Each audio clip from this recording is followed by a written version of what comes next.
जैसे हमने आपको ये पढ़ाया था कि दो जरूरी प्रयोग जिसमें beta one equal to beta two, हाँ या ना?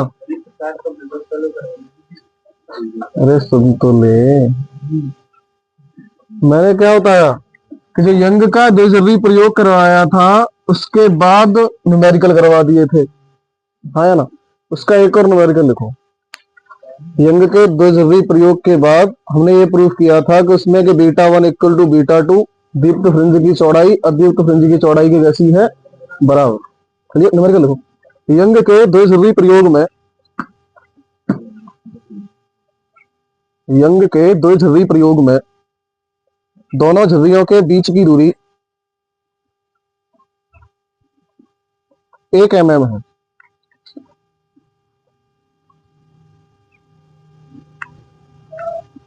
और ये जो मैं न्यूमेरिकल बोल रहा हूँ ये एनसीईआरटी का आपका इंटेक्स क्वेश्चन है, चैप्टर नंबर 10 का उदाहरण नंबर 10.7।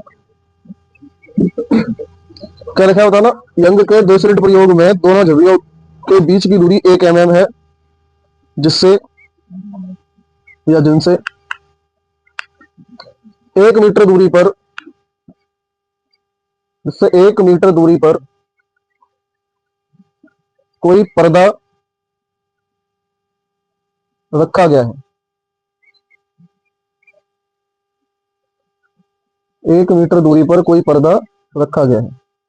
यदि फ्रिंज की चौड़ाई 5 mm हो,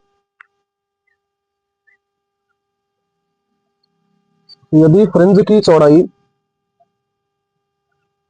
0.5 mm, 0.5 mm हो तो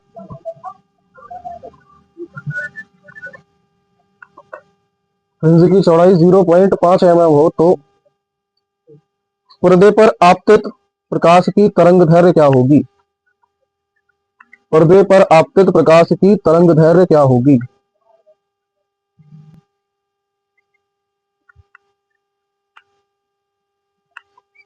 क्लियर? पढ़िए सवाल। यंग के दो स्लिट प्रयोग में दोनों झर्रियों के बीच की दूरी, जो दोनों झर्रियों के बीच की दूरी है वो डी से डिनोट होती है। कितना दे रहा है वो? 1 मिलीमीटर, 1 mm बोला है। अब उसने क्या बोला कि 1 मिलीमीटर किसमें चेंज करेंगे? मीटर में। तो क्या करना पड़ता है? 1 गुणा 10 की पावर -3 किसमें चेंज हो जाएगा? मीटर में। फिर क्या कह रहा है?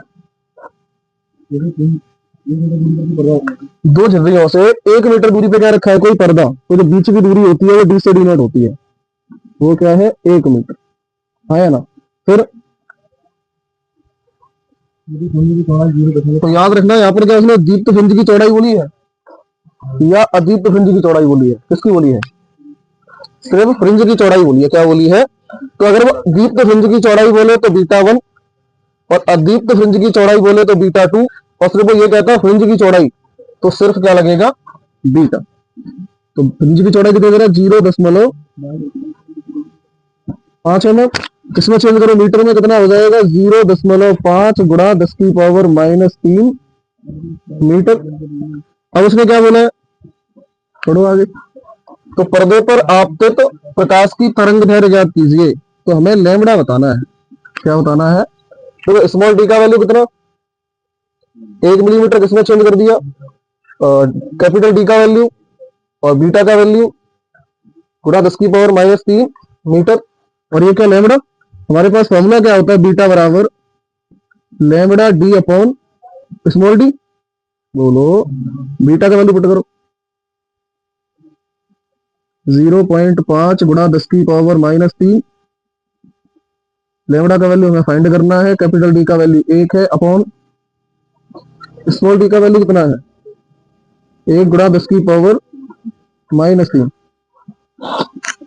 बोलिए, क्रॉस मल्टीप्लाई कर दो तो हो जाएगा 0.5 10 की पावर -6 बराबर लैम्बडा, हाँ या ना? 10 मतलब हटाओगे तो बचेगा 5 गुणा 10 की पावर -7 बराबर लैम्बडा। अब ये उसकी पावर -7 आ रहा है, इसको नैनो में चेंज कर लो। तो जो मेरे पास नैनो होता है उसको मैं स्मॉल एन से डिनोट करता हूँ और इसका मतलब होता है 10 की पावर -9। अब मुझे यहाँ पे 10 की पावर -9 बनाने के लिए 100 का भाग करना पड़ेगा और 100 का ही करना पड़ेगा गुणा। बोलिए, तो ये 100 का जाएगा ऊपर तो -2 हो जाएगा, तो ये हो जाएगा 500 गुणा 10 की पावर -9 बराबर लैम्बडा, और 10 की पावर -9 को मैं क्या कहता हूँ, नैनो। तो क्या हो जाएगा 500 नैनोमीटर, क्या आ जाएगी ये तरंग दैर्घ्य। क्लियर, देखिए।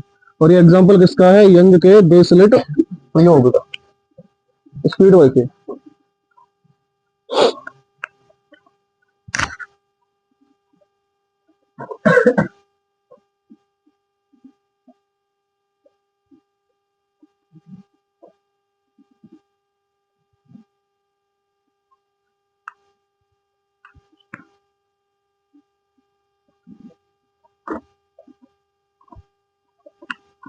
लिख दो, पढ़ो सवाल, स्पीड में सवाल पढ़ दिया करो। यंग के द्विध्रुवी प्रयोग में दोनों झिपियों के बीच की दूरी जो होती है वो स्मॉल डी से डी नोट होती है, तो डी का वैल्यू 1 mm, मीटर में चेंज कर लिया इतना आ गया। और जो पर्दों के बीच की दूरी है वो कितना है, कैपिटल डी 1 मीटर। बीटा का वैल्यू कितना है, फ्रिंज की चौड़ाई 0.5 mm, किसमें चेंज किया, मीटर में। हमें बताना क्या है, तरंग दैर्घ्य। फॉर्मूला क्या होता है, बीटा बराबर lambda D upon small D. Value put करके कैलकुलेशन करना, लैम्बडा का वैल्यू कितना आ जाएगा, 500 नैनोमीटर। क्लियर। अगले, दीप्त फ्रिंज तथा अदीप्त फ्रिंज, दीप्त फ्रिंज तथा अदीप्त फ्रिंज की कोणीय चौड़ाई, दीप्त फ्रिंज तथा अदीप्त फ्रिंज की कोणीय चौड़ाई।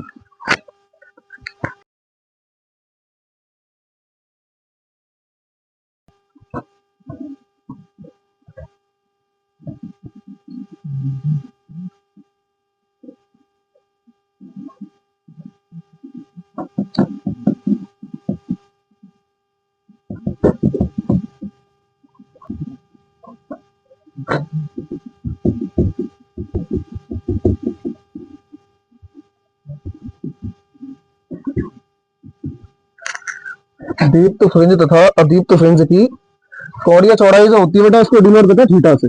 इससे डिनोट किया जाता है। और ये होती क्या है, थीटा बराबर लैम्बडा अपॉन डी होती है। क्या होती है, लैम्बडा अपॉन डी। किसके बराबर होता है ये, थीटा के बराबर। तो थीटा बराबर क्या, लैम्बडा अपॉन, थीटा क्या है यहाँ पर, लैम्बडा क्या है तरंग दैर्घ्य, और स्मॉल डी क्या है, दोनों झिल्लियों के बीच की दूरी। क्लियर। अब यहाँ पर जो आपने डायग्राम बनाया था यंग के 2 स्लिट प्रयोग में, वो सेम डायग्राम बना दो, सेम डिक्टो। हाँ सेम बना दो।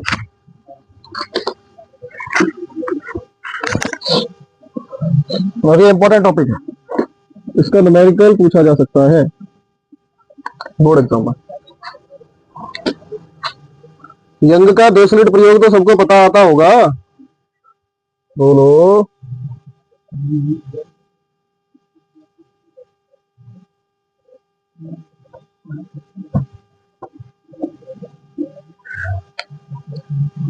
ये क्या है मेरे पास, प्रकाशिक स्रोत।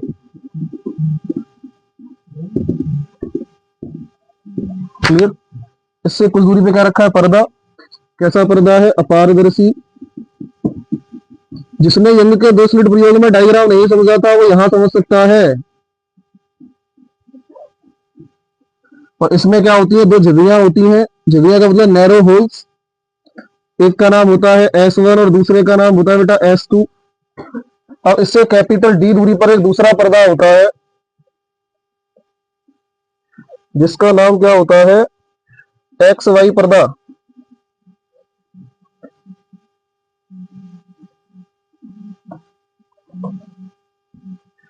क्या होता है, एक्स वाई पर्दा। और जो इससे कितनी दूरी पर होता है, डी दूरी। तो एक्स वाई पर्दा जो होता है वो कितनी दूरी पर होता है बेटा, कैपिटल डी दूरी। क्लियर। अब इसका ये क्या बीच वाला क्या होता है, केंद्रीय उच्चिष्ठ, इसको बोलेंगे ओ।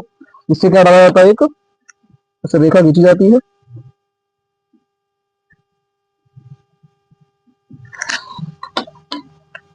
इसको बोलेंगे ओ, ओ डैश।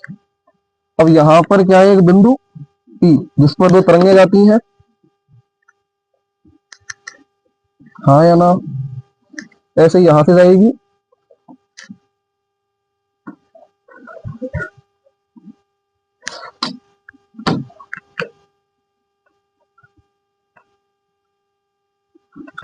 क्लियर।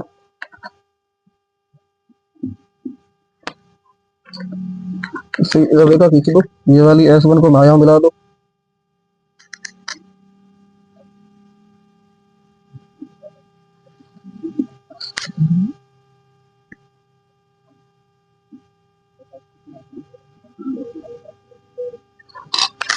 ये क्या हो जाएगा बेटा, R। Clear, sorry R, that's boys mistake.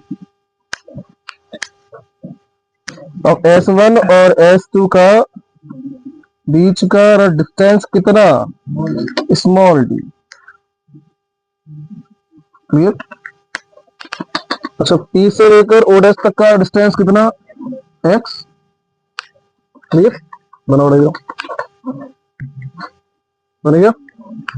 अब बोलो देखो, हमें क्या पढ़ना है, दीप्त फ्रिंज तथा अदीप्त फ्रिंज की कोणीय चौड़ाई। देखो उसमें जो चौड़ाई प्रूफ की थी वो दीप्त फ्रिंज की चौड़ाई थी ना कि कोणीय चौड़ाई थी। यहाँ पर क्या है, कोणीय चौड़ाई। तो यहाँ चेक करेंगे, डायग्राम सेम है। डायग्राम में क्या है, प्रकाशित स्रोत जिससे कुछ दूरी पे क्या रखा है, एक अपारदर्शी पर्दा जिसमें क्या है झुर्रियां S1 और जिनके बीच की दूरी स्मॉल डी, और जिससे कैपिटल D दूरी पर एक दूसरा पर्दा रखा है XY, जिस पर व्यतिकरण का क्या प्राप्त होता है, पतरू। क्लियर, लिखो माना। माना सुन लीजिए, माना क्या है, सबसे पहले तो आपको माना में डायग्राम में देखना है। डायग्राम में हमने सबसे पहले क्या बनाया था, तो बताओ बेटा, डायग्राम में हमने सबसे पहले क्या ड्रॉ किया था, प्रकाशिक स्रोत। तो देखो माना एक प्रकाशिक स्रोत है जिससे कुछ दूरी पर एक अपारदर्शी पर्दा रखा है, जिसमें दो झुर्रियां S1 व S2 है, जिनके बीच की दूरी स्मॉल d है। अपारदर्शी पर्दे से d दूरी पर एक दूसरा पर्दा XY है, जिस पर व्यतिकरण का प्रतिरूप प्राप्त होता है। ये सब माना मैं लिखवा चुका हूं।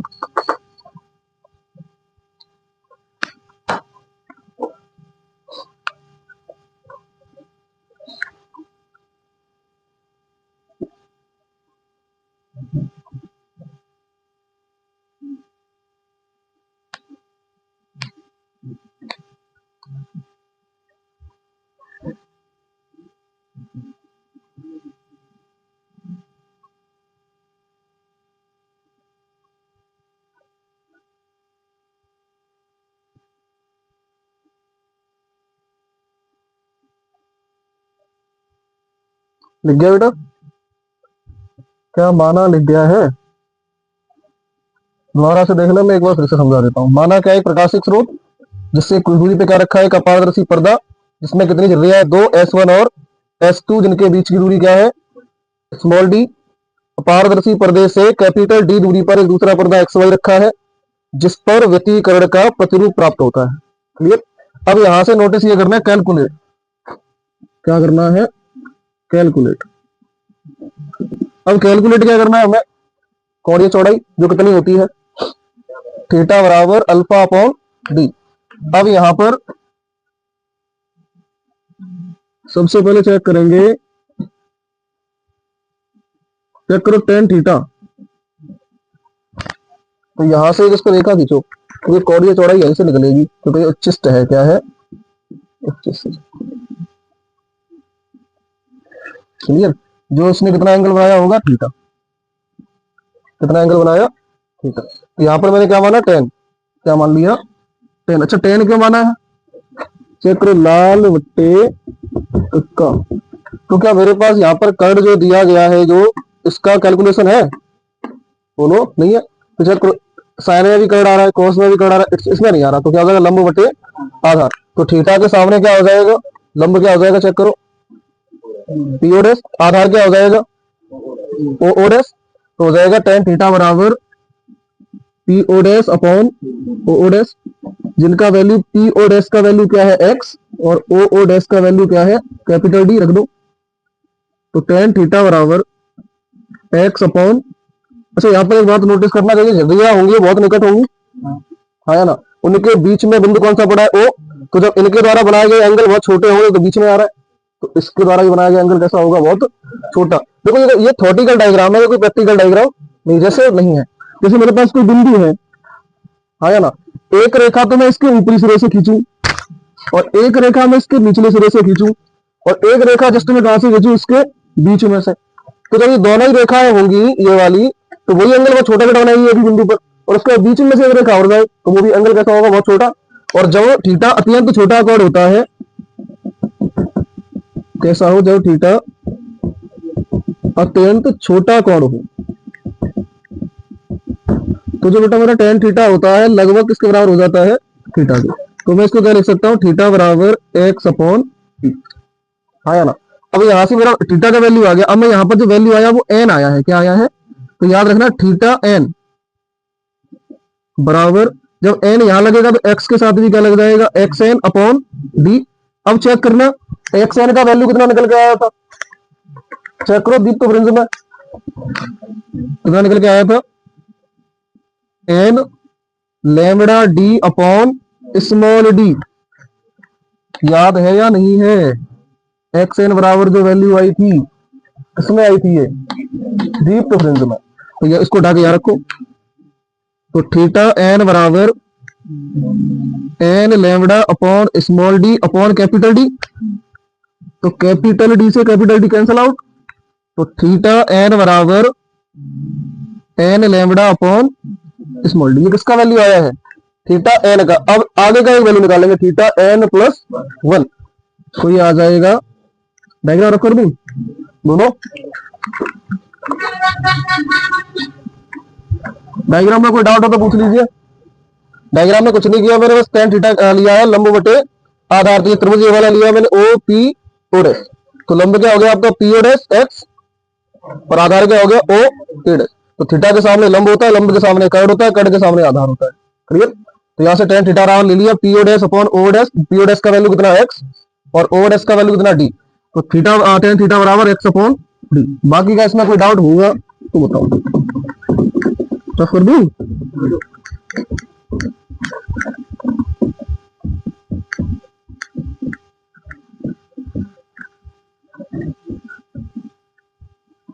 और ये मैं कहीं बाहर से तो लेकर नहीं आ रहा हूँ, ये सब पढ़ा चुका हूँ। हाँ या ना।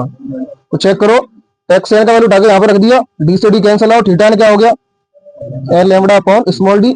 अब यहाँ से क्या निकालोगे आप, थीटा एन प्लस वन। जैसे यहाँ पर थीटा एन निकाला, उसी प्रकार देखो थीटा बराबर एक्स अपॉन डी था, तो थीटा एन बन गया X N upon D. X N का वैल्यू पुट करा। अब क्या निकालोगे, थीटा एन प्लस वन। क्या निकालोगे, और जो थीटा एन प्लस वन निकलेगा तो यहाँ पर भी क्या हो जाएगा, एक्स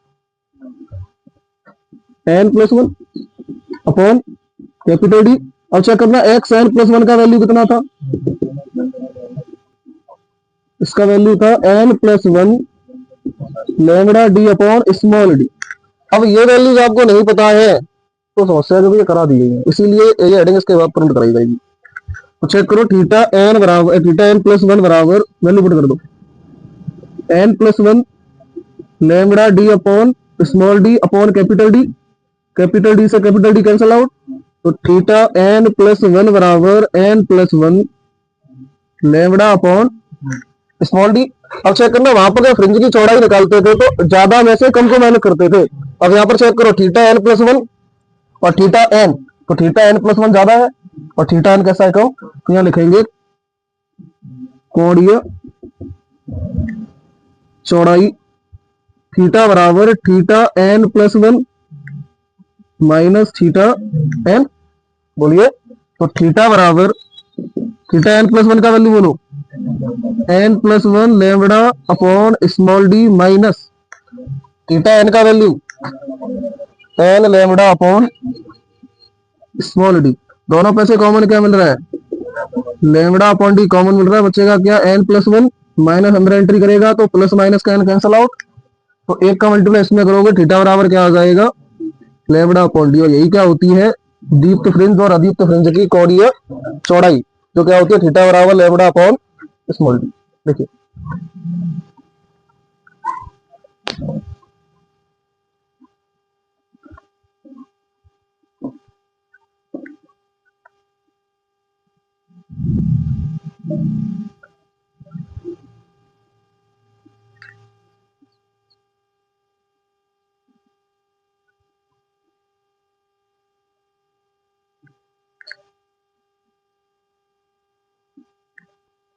और यहाँ पर मैंने एक्स एन देखो दीप्त वाला लिया है, और यहाँ पर भी एक्स एन प्लस वन दीप्त वाला लिया, आप अदीप्त वाला भी ले सकते हैं, तब भी आंसर वही आएगा। क्लियर, समझ में आया कैसे?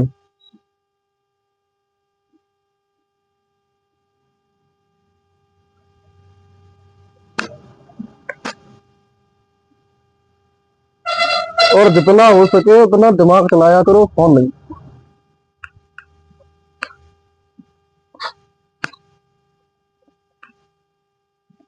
कैलकुलेटर ने आके काम तो आसान कर दिया, लेकिन दिमाग को चौक कर दिया।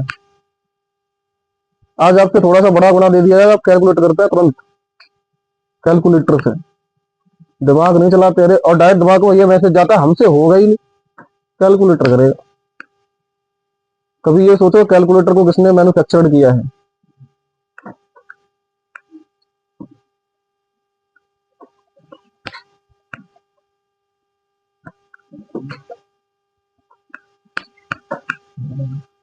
लिख गया बेटा?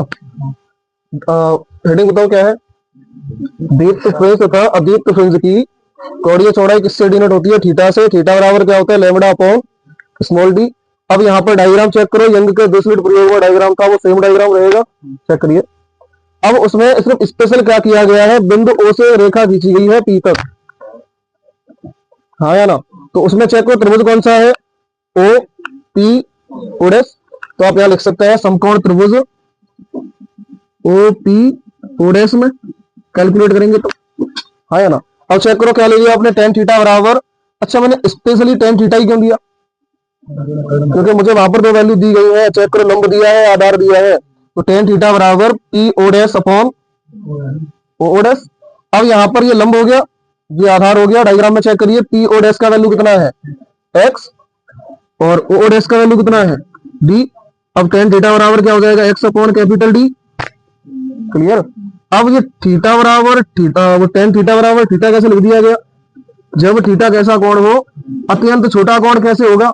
क्योंकि जो व्यतिकरण होता है उसकी जो झुर्रियां होती है उनके बीच की दूरी बहुत कम होती है, अल्पतम निकट होती है बिल्कुल, और संकीर्ण होती है, और उसका हमें मिड पॉइंट लेना है, तो वो तो बीच में होगा और छोटा होगा, हाँ या ना? तो इसलिए थीटा कैसा एंगल हो जाएगा? अत्यंत छोटा। तो टेन थीटा किसके बराबर हो जाएगा लगभग? तो थीटा बराबर एक्स अपॉन डी। अब यहाँ पर जब ये वैल्यू आया तो यहाँ पर क्या लगाओगे आप? एन लड़के, तो आपने क्या लगा दिया? थीटा एन बराबर एक्स एन अपॉन डी। तो थीटा एन बराबर एक्स एन का value N lambda D upon small D upon capital D. अब डी से डी कैंसल आउट, बचा गया थीटा एन बराबर N lambda upon small D.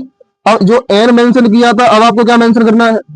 N plus one, हाँ या ना? तो जैसे theta N plus one mention करोगे तो क्या हो जाएगा? एक्स एन प्लस वन दोनों अपॉन, और एक विशेष बात याद रखना साइंटिस्टों के, एन प्लस वन जो ये एक्स है ये बड़ा रहेगा इसकी तुलना में, ये सिर्फ मेंशन किया जाता है जैसे फोकस दूरी, तो ये एयर की फोकस दूरी है। क्लियर? तो यहाँ पर ये एन प्लस वन ऐसे मत लिख लेना, मेरे तो ऐसे लिखे बैठे होंगे X N plus one. Clear? वो कभी समझ में नहीं आएगा, फिर ये क्या करना है, लिखने के तरीके से ही कैलकुलेशन ठीक होती है। तो theta N plus one upon N plus one upon बोलो एक्स एन प्लस अपॉन बोलो कैपिटल डी। अच्छा, X N plus one value कितना होता है? ये मैं कहां से ले रहा हूं? यंग के 2 मिनट प्रयोग से दीप्त फ्रिंज से, कहां से ले रहा हूं? तो एक्स एन प्लस वन, तो वैल्यू क्या होती है? N plus one into lambda capital D upon small D, तो वैल्यू यहां रख दूंगा अपॉन कैपिटल डी, डी से डी कैंसल आउट, तो थीटा एन प्लस वन बराबर N plus one lambda upon small D. अब मुझे कोणीय चौड़ाई चाहिए, तो थीटा बराबर बड़े में से छोटा माइनस कर दो, तो क्या हो जाएगा? Theta N plus one minus theta n, तो थीटा बराबर N plus one lambda upon small d minus n lambda upon lambda d, common मिल रहा है, एन प्लस वन माइनस अंदर एंटी करेगा तो माइनस का एन, प्लस माइनस का कैंसल आउट, एक का मल्टीप्लाई करूंगा ये आ जाएगा, तो थीटा बराबर क्या आ जाएगा? Lambda upon. अब यहाँ पे थोड़ा सा स्पेशल केयर करके सुनना, मैंने यहाँ पर दीप्त फ्रिंज की चौड़ाई ली थी एन एक्स एन और एन प्लस वन, आप यहाँ पर अदीप्त फ्रिंज का भी सिस्टम ले सकता है, समझ में आ रहा है? जैसे एक्स एन वहां पर निकल के आया था अदीप्त में, और ऐसे यहाँ पर निकल के आया था xn प्लस 1, तो सेम आप चाहे आदित्य का रखो चाहे दीप्त का रखो, कैलकुलेशन करोगे तो वैल्यू यही आएगी, चाहे आप करके देख लेना। क्लियर। अब इसका लिखिए न्यूमेरिकल। ये समझ में मैंने क्या बताया है? हाँ मुस्कान, ये समझ में आ गया मैंने इसकी जगह पे कौन सी वैल्यू रखने को बोला है? अदीप्त वाली। जो दीप्त वाली दोनों आई है, ये xn और ये xn प्लस 1, तो आप अदीप्त वाली भी रख सकते हैं। दोनों वैल्यू पुट करके कैलकुलेशन करना, सेम आंसर है।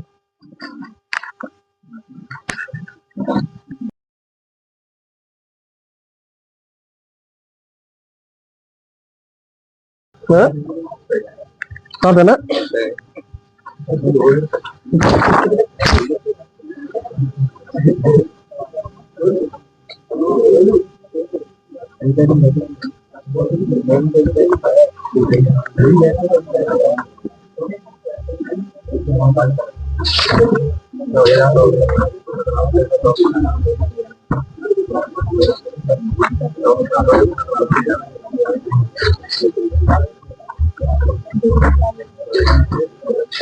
कुछ दिनों बाद ऐसा होगा यूपी बोर्ड में फिजिक्स का पेपर आया करेगा, लिख दो फिजिक्स में से क्या होता है 70 पक्के।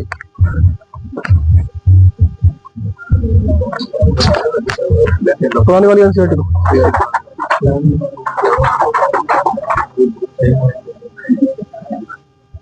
और पुरानी थे।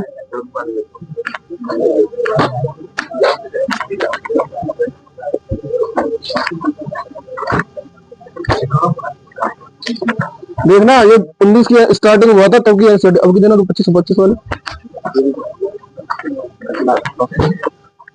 दिखाई दे रहे हैं। सेकंड एनसीईआरटी दोनों, जब इतना 19 में एनसीईआरटी पैटर्न आया था तब ये था। अब इसको भी कट करके, पहले यही बहुत शॉर्ट थी, जो सिलेबस पहले हुआ करता था उसके अकॉर्डिंग ये 50% की कंडीशन पे थी। अब उसके बाद भी इसमें से भी क्या करते जा रहे हैं। अब चेक करना कितने साल हो गई, 19 में आया, 25 चल गई, 26 में आप एग्जाम देंगे तो 7 साल मान लो, तो 7 साल में इतना हो गया आधी, और अगली 7 साल में कितना बचेगा। वो सही कह रहा है, पट्टे पट्टे पे लिखा आया करेगा। और जो इसमें नॉलेज है और इसमें है, इसके अकॉर्डिंग इसमें 50% ज्यादा है। पेपर जितने भी कंपटीशन के बनते हैं ना, वो यहाँ से बनता है। वो करते क्या, मैं आपको बता दूं, जब आप यही सब कुछ पढ़ जाएंगे तो यहाँ पैसे देंगे ना, फिर कंपटीशन में आ जाएगा। वो कंडीशन वो यहाँ से हटा देंगे, करवा दोगे तुम। और एनसीईआरटी का पैटर्न क्या है, कुछ ना कुछ हटाती उड़ाती रहती है। और याद रखना ये आपके सिलेबस में है, this is not out of syllabus topic. दिमाग में हटाना, ये बात हटा दिया इसमें।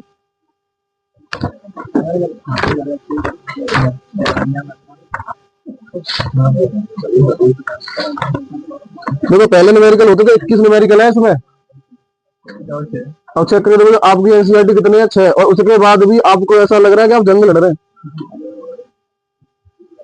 समझ पा रहे हैं? सोचो जिस बच्चे ने 20 और 19 में पेपर दिया होगा वो क्या करता होगा। पहले के अकॉर्डिंग चौथाई पढ़ाई नहीं रही। आपके लिए तो 99 ले आओ, वो भी ठीक है।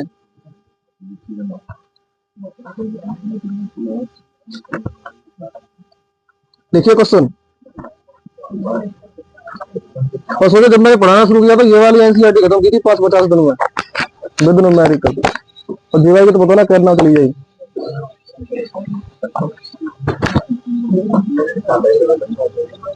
लिखिए क्वेश्चन, लिखिए, एक दो जवी प्रयोग में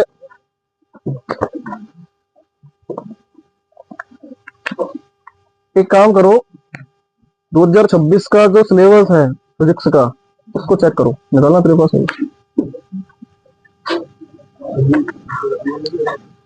दिखाना,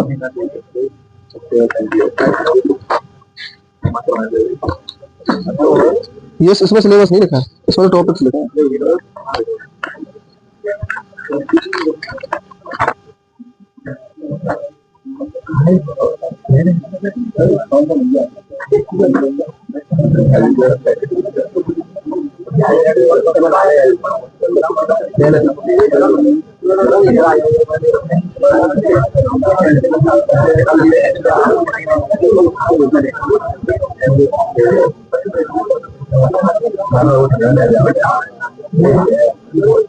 देखो लाइन की भाई,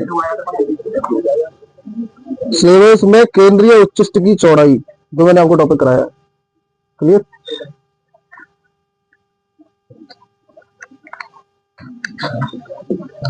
अब इसका न्यूमेरिकल देखो, मेरी आदत है बिना प्रूफ के आगे नहीं बढ़ता हूँ। तो एक द्विध्रुवी प्रयोग में 1 मीटर दूर रखे पर्दे पर, सबके पास एनसीईआरटी है ये वाली? नहीं है? जल्दी लिख ले वैसा। एक द्विध्रुवी प्रयोग में 1 मीटर दूर रखे पर्दे पर फ्रिंज की कौड़ीय चौड़ाई,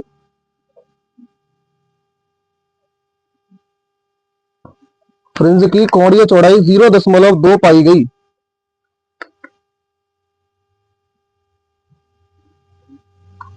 0.2 पाई गई। मैं इसमें आपको सिलेबस बताता हूँ एक बार, है ना।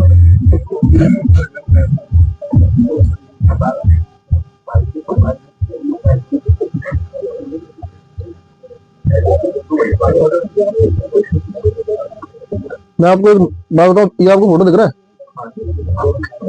वहां से दिखेगा, आप दूर बैठे, यहाँ से लोगों को दिख रहा हूँ।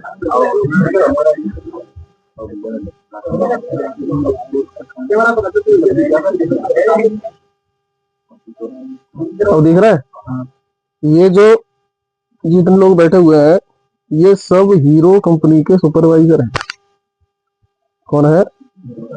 तो ये जॉब मैंने मात्र इसलिए छोड़ दी थी कि जो एचआर आई थी उसने ये कह दिया था कि विराट, मैं एचआर हूँ और तुम सुपरवाइजर हो, मेरा चार्जर नीचे पड़ा हुआ है डेस्क पे और मेरा चार्जर उठा के मेरे ऑफिस में देने आओ। तो मैं डायरेक्ट ऑफिस में चार्जर देने नहीं गया था, डायरेक्ट रिजाइन लेटर टाइप करके रिजाइन लेटर देने गया था। मैंने कहा, अब हम जा रहे हैं अपने रूम पे। क्लियर। और जो जूम करके दिखाता हूँ, ये मैं ही हूँ, देख रहा है? ये सब जो बैठे हुए हैं, ये नोएडा में मीटिंग चल रही थी। क्लियर। तो सिर्फ किस लिए छोड़ दिया था? समझ गए? तो समस्या है एप्टीट्यूड को टच कर जाता है, तो भाई फिर दिक्कत है।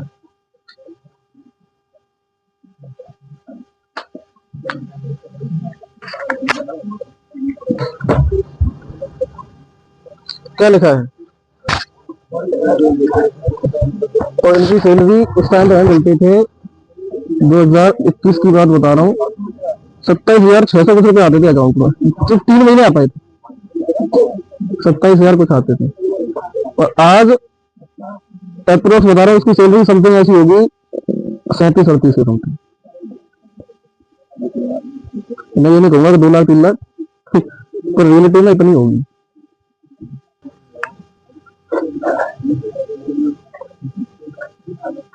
क्वेश्चन लिखिए। एक द्विध्रुवी प्रयोग में 1 मीटर दूर रखे पर्दे पर एक फ्रिंज की कौड़ीय चौड़ाई 0.2 डिग्री पाई गई।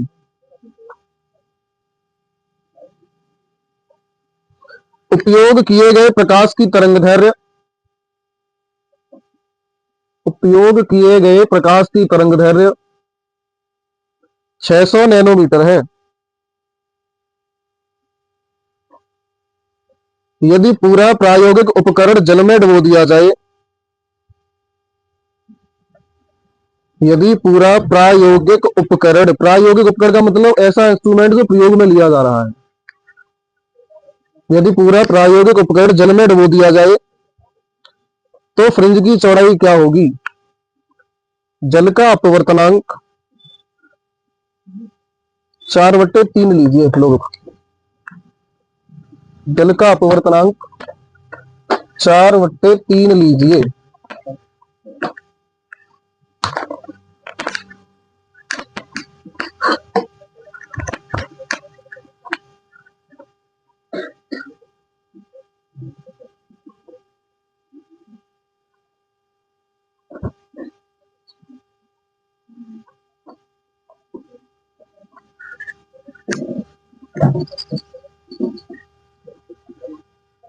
और जिंदगी में अपना एटीट्यूड मत छोड़ना। अगर तुमने अपना एटीट्यूड छोड़ दिया तो तुम जिंदा लाश हो, और चाहे फिर वो कोई भी हो। और एटीट्यूड और ईगो में अंतर होता है। घमंड और एटीट्यूड का मतलब क्या होता है कि मैं ऐसा हूं भाई। तो अमेरिका लग गया बता पढ़ना ना मेडिकल। एक दो जरूरी प्रयोग में 1 मीटर दूरी पे क्या रखनी जरूरी है? पर्दे। पर्दे। तो पर्दे की दूरी किससे डिनोट होती है? कैपिटल डी से। तो कितना हो गया? 1 मीटर। हाँ या ना? फिर क्या कह रहा है? पर्दे पर फ्रिंज की चौड़ाई 0.2 डिग्री। फ्रिंज की चौड़ाई किससे डिनोट होती है? थीटा से। कितना है? 0.2 डिग्री। फिर तरंग दैर्घ्य का मतलब लैम्बडा कितना दे रहा है बेटा? 600 नैनोमीटर। किसमें चेंज करोगे इसको? मीटर में। कितना हो जाएगा? 600 गुणा 10⁻⁻9 मीटर। फिर यदि पूरा, अच्छा एक सेकंड, अब इसने क्या बोला? ये कहां पर रखा है? वायु में। कहां पर रखा है? तो जब वायु में रखा हुआ तो कोणीय चौड़ाई भी वायु की होगी दोनों, और तरंग दैर्घ्य भी किसकी होगी? वायु की। अब उसने क्या बोला है? यदि पूरा जो उपकरण है उसको किसमें डुबो दिया जाए? जल में डुबो दिया जाए। तो जल में डुबोने के बाद फिर क्या कह रहा है? तो फ्रिंज की कोणीय चौड़ाई क्या होगी? तो इसका वो चेक करो। एयर में कोणीय चौड़ाई दे दी, थीटा ए का वैल्यू 0.2 डिग्री। अब उसने क्या बोला? ये तो सब एयर की बातें थी, किसकी बातें है? अब उसने क्या बोला कि ये बातें किसकी है? जल की। कि जब ये एयर में कोणीय चौड़ाई इतनी थी तो जल में कितनी होगी? और जबकि जल का अपवर्तनांक तो ए म्यू डब्ल्यू कितना दे रहा है? 4/3। तो ए म्यू डब्ल्यू का वैल्यू कितना हो गया?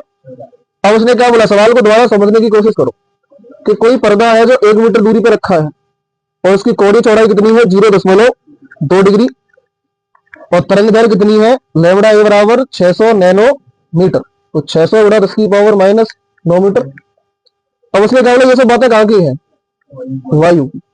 अब उसने बोला कि इसको ऊपर करो, किसमें रख दो? जल में।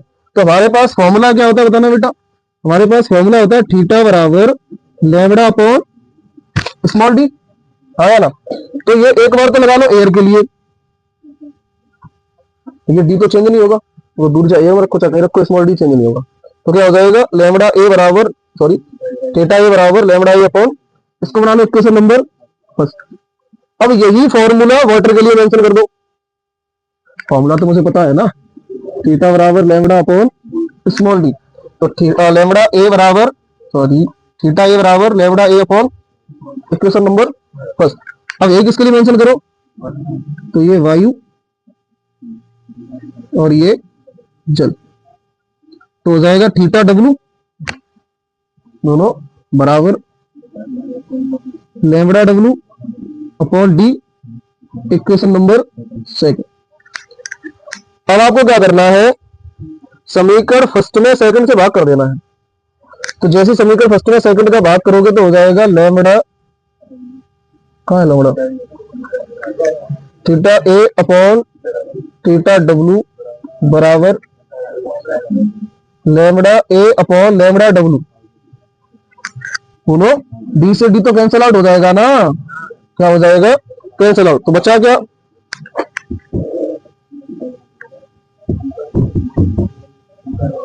Theta A upon theta W. अब लैम्बडा ए अपॉन लैम्बडा डब्ल्यू। यहाँ पे एक बात नोटिस करना, क्योंकि हमें पता था बेटा कि सी बराबर एक फॉर्मूला होता है एन लैम्बडा। हाँ या ना? सी बराबर क्या होता है? N lambda. प्रकाश की चाल, आवृत्ति, तरंग दैर्घ्य। तो ये प्रकाश की चाल जो है लैम्बडा ए, तो एयर के लिए मेंशन करना पड़ेगा। तो एयर के लिए क्या हो जाएगा? चेक करो, सी ए बराबर एन लैम्बडा ए। तो लैम्बडा ए का वैल्यू यहां से निकाल सकता हूं दोनों। तो लैम्बडा ए का वैल्यू निकाल के रखूंगा तो क्या हो जाएगा? सी ए अपॉन एन।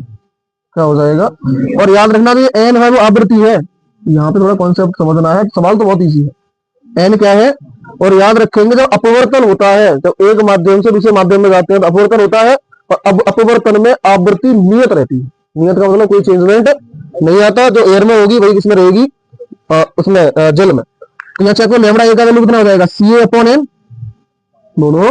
और ऐसे ही निकालना चाहूँ तो सी डब्ल्यू बराबर एन लेमडा डब्ल्यू, यही सब फॉर्मूला मैंने एयर के लिए मेंशन कर दिया, यही किसके लिए कर दिया, जल के लिए। तो लेमडा ए और लेमडा डब्ल्यू का वैल्यू यहाँ से मिल जाएगा मुझे, तो चेक करना वहां पर।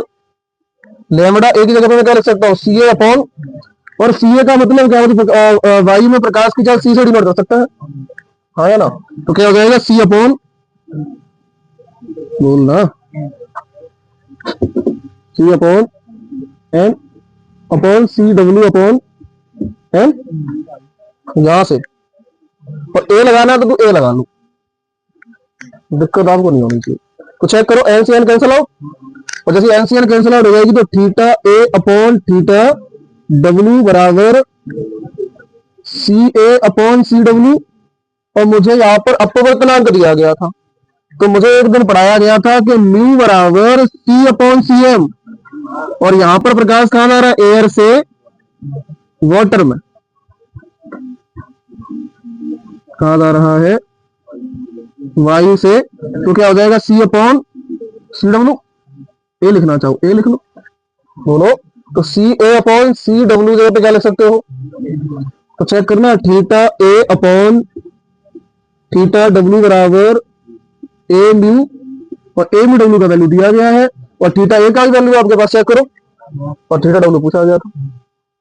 तो थीटा ए का वैल्यू कितना, 0.2 अपॉन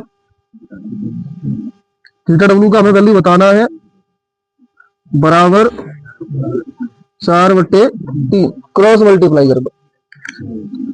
तो क्रॉस मल्टीप्लाई करोगे 0.6 बराबर 4 इंटू थीटा डब्ल्यू, बोलो 4 इंटू में है, किसमें आ जाएगा, अब देखो 10 में लगा हुआ तो 10 में लगा दो पहले, अब 4 का भाग 6 में एक बार जाएगा, कितना बचेगा 2, तो 10वां लगा चुका हूं तो 0 ऑटोमेटिक बढ़ा सकता हूं, तो 20, और कितनी बार जाएगा, तो किसमें आएगा, डिग्री में। तो थीटा डब्ल्यू का वैल्यू कितना आ जाएगा, 0.15 डिग्री आंसर।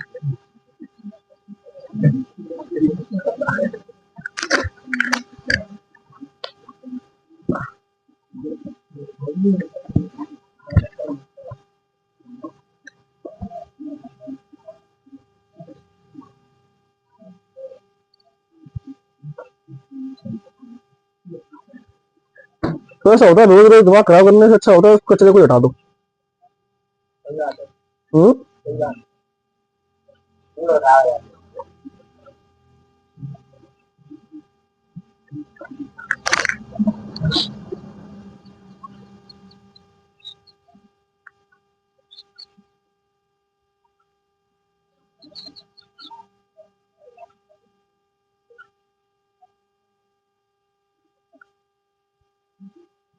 तो डी का वैल्यू कितना, 1 मीटर, बोलिए।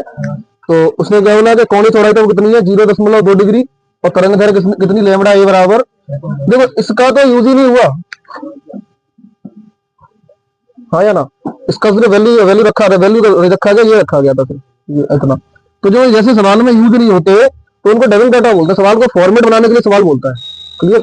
जैसे कोई किसी को सीधी बात कहेंगे, अभी सपोज पापा से बोल रहे 2,000 रुपए की, तो उसके लिए बोलने के लिए इधर उधर की फलाना ढिमका ये वो कर करू के तब जाके बोलता है कि 2,000 रुपए। तो जो मेन कार्ड का 2,000, अब ऊपर का क्या था, फॉर्मेट, क्लियर, तो वो डबिंग डाटा है, हाँ लीपा पुती। तो चेक करो, डी का वैल्यू कितना, 1 मीटर, और थीटा ए का वैल्यू 0.2 डिग्री, और लेमड़ा ए का वैल्यू 600 नैनोमीटर, किसमें चेंज करोगे, मीटर में, किसमें चेंज कर दोगे, मीटर में। अब उसने क्या बोला कि ये सब कहाँ की कहानी है, वायु की, कहाँ की कहानी है, वायु। तो उसने बोला कि जल में बताओ क्या कंडीशन होगी, तो जल में आपको बताइए कोड़ी चौड़ाई जल का अपना कितना, ए म्यू डब्ल्यू बराबर कितना, 4.3, और हमारे पास फॉर्मूला क्या होता है बेटा, थीटा बराबर लेमडा अपॉन डी, अभी मैंने प्रूफ किया है डेरिवेशन में। अब यहाँ पर इसको लगा दो पहले तो एयर के लिए, तो थीटा ए बराबर लेमडा ए अपॉन डी, और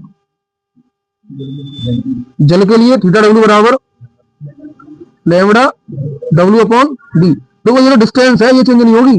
अच्छा लेमडा ए लेमडा डब्ल्यू का चेंज हो रहा है क्योंकि अपवर्तन होता है तो लेमडा चेंज हो जाता है। एक बार आपको नोटपैड लिखवा दूंगा, उससे क्लियर हो जाएगा। होता क्या है कि परावर्तन में न तरंग दैर्घ्य बदलती है, ना चाल बदलती है, ना आवृत्ति बदलती है, सिर्फ क्या होता है, तीव्रता घट जाती है। जो अपवर्तन होता है उसमें सब कुछ बदल जाता है, लेकिन सिर्फ आवृत्ति नहीं बदलती है। अपवर्तन में क्या समझना है? प्रकाश की तरंगदैर्घ्य, चाल और आवृत्ति परावर्तन में नहीं बदलेगी, सिर्फ तीव्रता कम हो जाएगी। क्या कम हो जाएगी? और जो अपवर्तन होगा उसमें आवृत्ति नहीं बदलेगी, बाकी का सब कुछ बदल जाएगा। क्लियर? तो चेक करो लैम्बडा ए और लैम्बडा डब्ल्यू, क्योंकि लैम्बडा तो चेंज होगा एयर वाटर में, तरंगदैर्घ्य है। मैं किसी दिन वॉच लगा दूंगा इन्हें।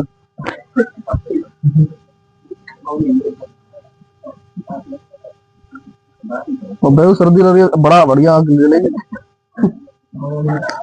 तो जल क्या हो जाएगा? थीटा डब्ल्यू बराबर lambda W upon D, equation number second. अब क्या करना है? समीकरण फर्स्ट और सेकंड से लिख लेना बेटा, लिख नहीं पाया मैंने। क्या लिखेंगे? समीकरण फर्स्ट और सेकंड से। एक और दो, क्या करना है आपको? एलएचएस में एलएचएस का भाग करोगे और आरएचएस में आरएचएस। क्या हो जाएगा? Theta A upon theta W बराबर लैम्बडा ए अपॉन लैम्बडा डब्ल्यू। अब ये लैम्बडा और ये लैम्बडा डब्ल्यू, तो सी बराबर एल लैम्बडा। तो पहले ये वाला फॉर्मूला एयर के लिए मेंशन करना, तो सी ए बराबर एन लैम्बडा ए, और सी वाटर के लिए सी डब्ल्यू बराबर एन लैम्बडा। अच्छा, यहाँ पर ये एन एयर एन डब्ल्यू क्यों नहीं दिया? क्योंकि ये क्या है? आवृत्ति जो चेंज नहीं होती। क्यों? क्योंकि अपवर्तन हो रहा है। क्या हो रहा है? अपवर्तन। तो यहाँ पर क्या कर देंगे? Theta A upon theta W बराबर लैम्बडा ए का निकालो यहाँ से, सी ए अपॉन एन, बोलो लिख दिया। लैम्बडा डब्ल्यू का वैल्यू निकालो यहाँ से, सी डब्ल्यू अपॉन एन, और एन से एन, तो theta A upon theta W बराबर सी ए अपॉन। तो अब चेक करो सी ए अपॉन सी डब्ल्यू किसके बराबर? ये तो हमने अपवर्तनांक का पढ़ा था फॉर्मूला, तो इसके लिए क्या लिख देंगे? M W. तो theta A upon theta W बराबर एम डब्ल्यू, वैल्यू पुट कर दो सबकी। देखो थीटा ए 0.2 डिग्री आया ना, अपॉन थीटा डब्ल्यू हमें क्या करना था? बताना था, बराबर एम डब्ल्यू का वैल्यू। तो कैलकुलेशन करेंगे क्रॉस मल्टीप्लाई करके, आंसर कितना आएगा? थीटा डब्ल्यू बराबर 0.15 डिग्री। देखिए यंग के दो जरूरी प्रयोग में खुद से कर पाओ तभी तो समझ में आएगा कि आया या नहीं आया है। देखो यंग के दो जरूरी प्रयोग में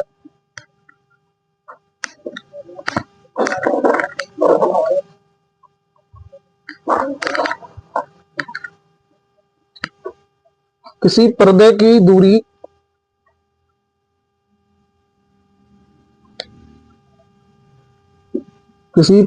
दूरी दोनों झिल्लियों से 1 मीटर है।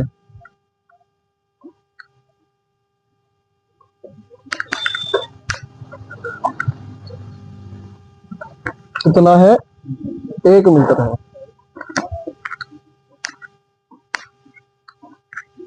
तब कोणीय चौड़ाई 0.4 डिग्री तथा तरंगदैर्घ्य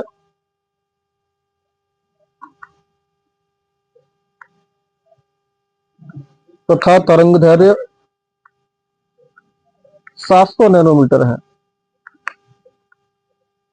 यदि उपकरण को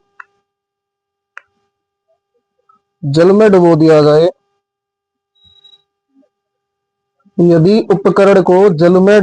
जाए, तो कोणीय चौड़ाई क्या होगी? जबकि जल का अपवर्तनांक 4/3 है।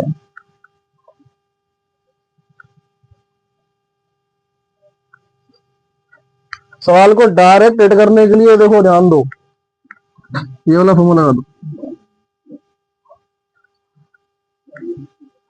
बिल्कुल नैनो सेकंड में आ जाएगा।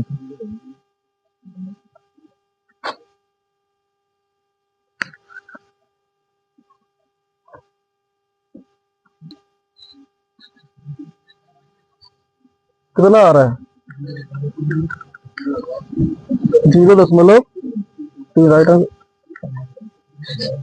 अब फॉर्मेट पूरा बना के करोगे तो टाइम लगेगा, डायरेक्ट यहां से हो सकता है 1 मिनट भी नहीं लगेगा। पूरा करो तुम।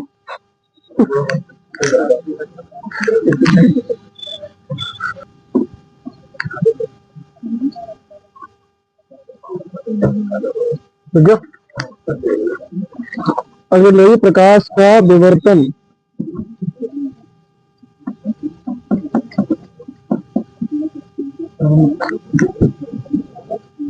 क्या लगाना है? प्रकाश का विवर्तन। इंग्लिश में क्या बोला जाएगा? जल्दी लगा लो। Diffraction of light. क्लियर। अच्छा, प्रकाश का विवर्तन क्या होता है? प्रकाश का विवर्तन का मतलब होता है जो भी प्रकाश के मार्ग में, जैसे सपोज दैट इधर से प्रकाश आ रहा हो तो प्रकाश के मार्ग में कोई वस्तु रख दी जाए। जैसे सपोज दैट ये रुमाल है, इधर से प्रकाश आ रहा है, जो प्रकाश आएगा तो रुमाल से टकराएगा। टकराने के बाद इसके रुमाल के किनारे हैं, और किनारे हमेशा कैसे होते हैं? पतले से होते हैं। तो जब भी प्रकाश किसी भी वस्तु के किनारों पर मुड़ता है वही क्या कहलाता है? प्रकाश का विवर्तन। क्या कहलाता है? अच्छा, जैसे आपने देखा होगा शैडो बनती, छाया बनती है, तो छाया में आप चेक करते होंगे कि जो बीच की छाया होती है वो डार्क होती है, और उसका ज्योमेट्रिकल शेप में जो छाया होता है वो हल्का हल्का होता है। ब्लैक तो होगा पर हल्का ब्लैक होगा। कैसा होगा? हल्का ब्लैक। नोटिस किया था आपने? दोनों ज्यादा गौर से देखोगे तब ये घटना दिखेंगी, क्योंकि सीधी रेखा क्लियरिटी दिखती है। तो चेक कर लिखो डेफिनेशन। प्रकाश के मार्ग में आने वाले अवरोध के किनारों पर प्रकाश के मुड़ने की घटना को प्रकाश का विवर्तन कहते हैं।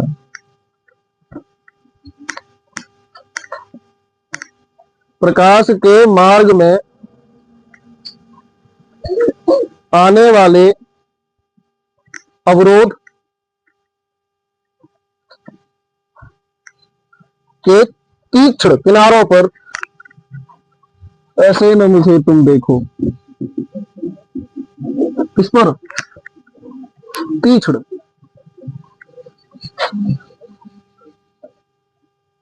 प्रकाश के मार्ग में आने वाले अवरोध के तीक्ष्ण किनारों पर प्रकाश के मुड़ने को या मुड़ने की घटना को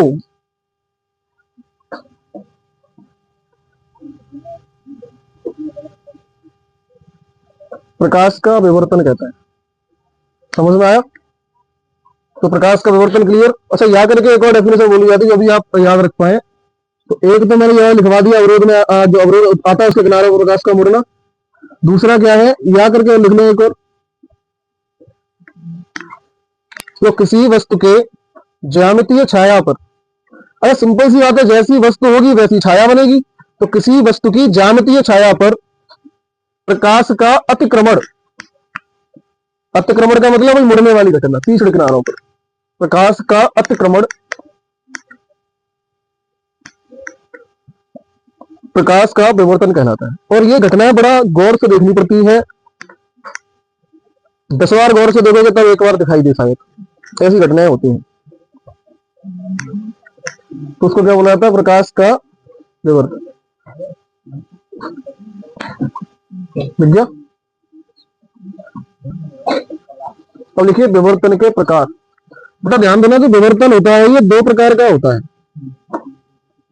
हाँ बोलो मुकुल, विवर्तन कितने प्रकार का होता है? कौन कौन सा? फ्रेनेल विवर्तन क्या होता है? बिल्कुल से पूछा गया है। फ्रेनेल विवर्तन क्या होता है? पलट ले,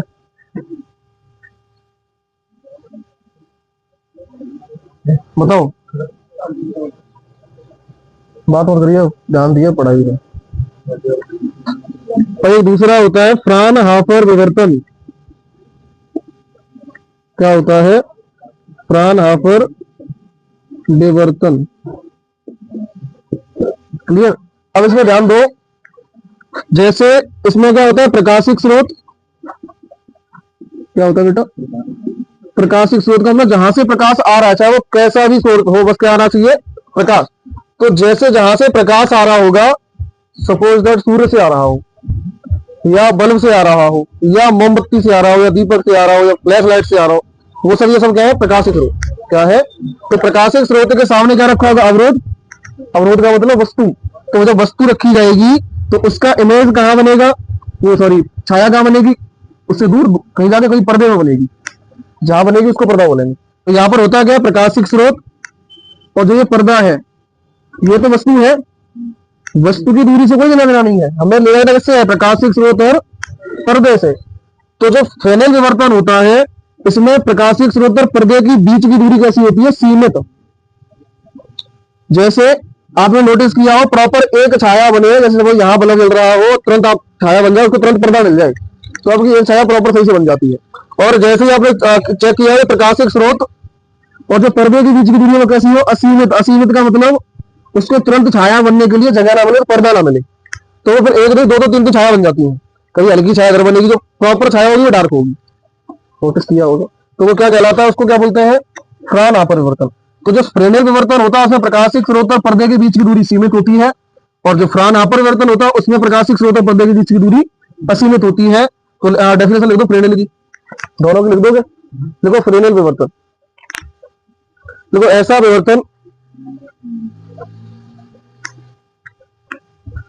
विवर्तन जिसमें प्रकाशिक स्रोत और पर्दे के बीच की दूरी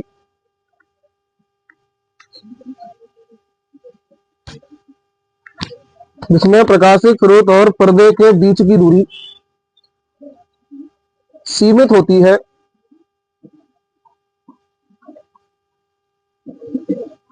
उसे फ्रेनेल विवर्तन कहते हैं।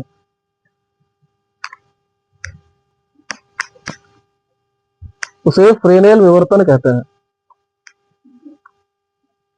और लिखो फ्रान-हाफर विवर्तन।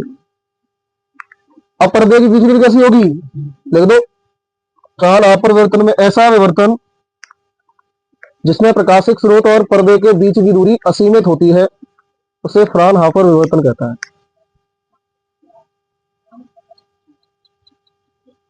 लिख गया।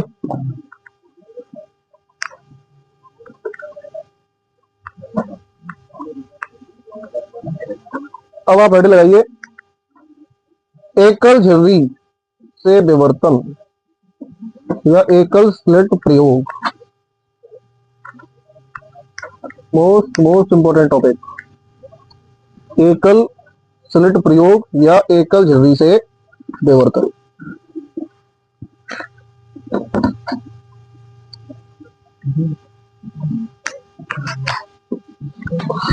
मुकुल, इस वाले टॉपिक को जो कराने वाला हूँ उसको चाय के साथ घोर के पीना है, तो वैसा।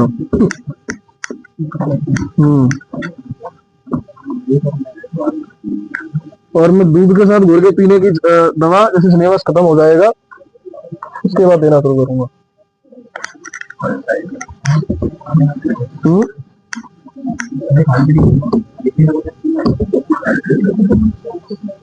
ये बीच बीच में चलता ना, ये प्रकाश का विवर्तन, प्रकाश का ध्रुवण, नोट पॉइंट, ये खाली पड़े क्या आपको होता है।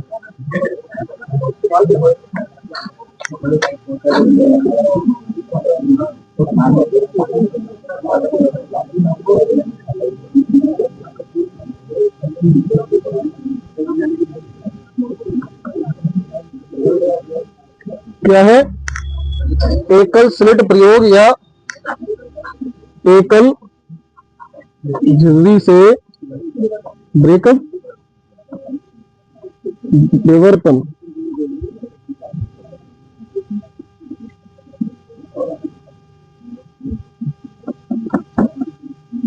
क्या हो जाएगा, एकल स्लिट प्रयोग या एकल झिल्ली से विवर्तन। और याद रखना मोस्ट इंपॉर्टेंट है,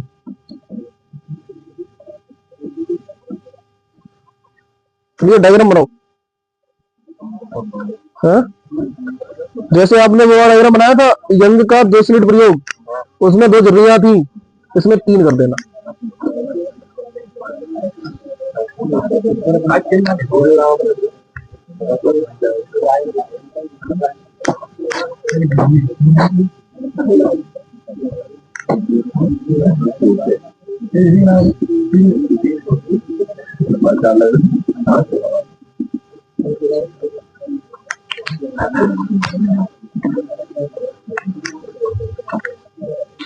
वो थोड़ा कैसे कहता है कि मास्टर में घर छोड़ के जा रहा हूँ, है तो कहता जा कि जो मैंने दिल से जाने वालों का अफसोस नहीं किया तो घर से जाने वालों की परवाह क्या करूंगा, चल निकल।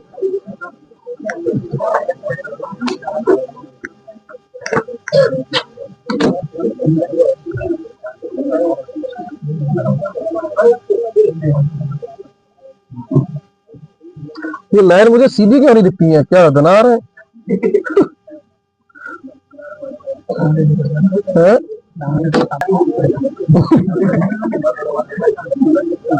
डायग्राम बन गया। तो ये कोई अपारदर्शी पर्दा, बोलिए।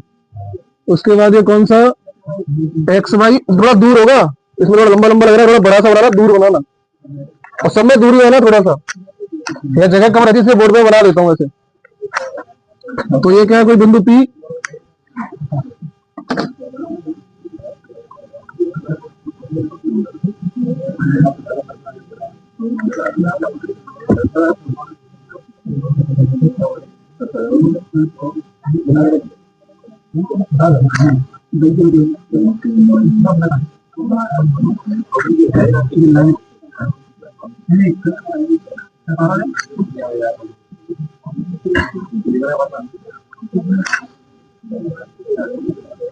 ये एल, ये एम, एन, क्लियर है?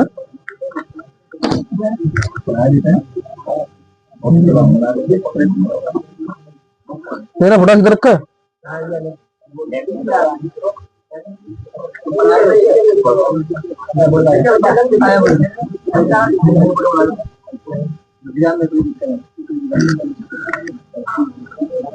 और देखना,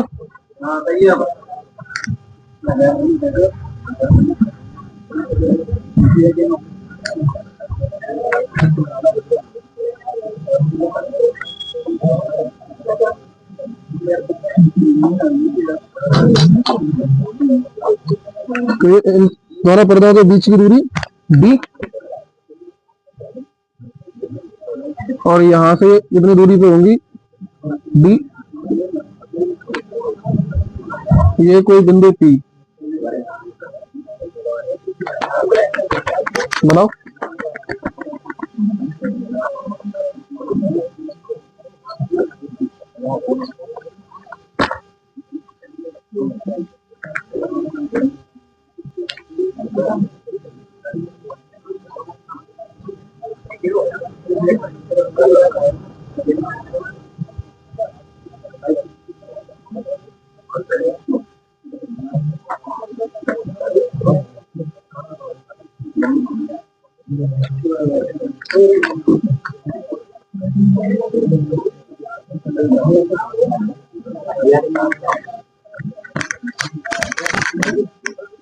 लग गया?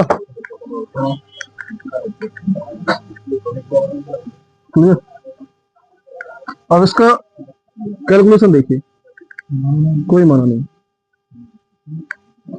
क्या देखना है, कैलकुलेशन काला कसना आप ही डाला दिया है बस, L dash, M dash, N dash.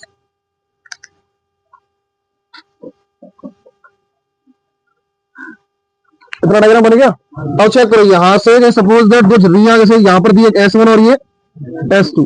अब ध्यान देना, देखो ये वाला पथ NP और ये वाला पथ NP, अगर मैं दोनों का पथ का अंतर निकालूं तो क्या आएगा, पथांतर। तो याद रखना, इसमें भी हम पथांतर को ही कैलकुलेट करेंगे। किसको कैलकुलेट करेंगे, पथांतर को। अच्छा, पथांतर निकालने का इन दोनों से आपको बड़ा पथ कौन सा दिख रहा है, बोलो। NP कैसा बड़ा और LP कैसा छोटा, तो LP बड़ा और LP छोटा। अब ये हमें बराबर करना है, क्या करना है, तो जब भी, और ये झुर्रियां बहुत पास पास होती हैं, तो चेक करो, आपको एक दिन करवाया गया था चैप्टर नंबर 4, तो उसमें पढ़ाया गया था वायो-सैवर्ट के नियम का अनुप्रयोग, अल्पांश लंबाई। तो धारा अवयव होता था AB, तो वहां पे लंब डाल के दोनों रेखाओं को बराबर किया गया था।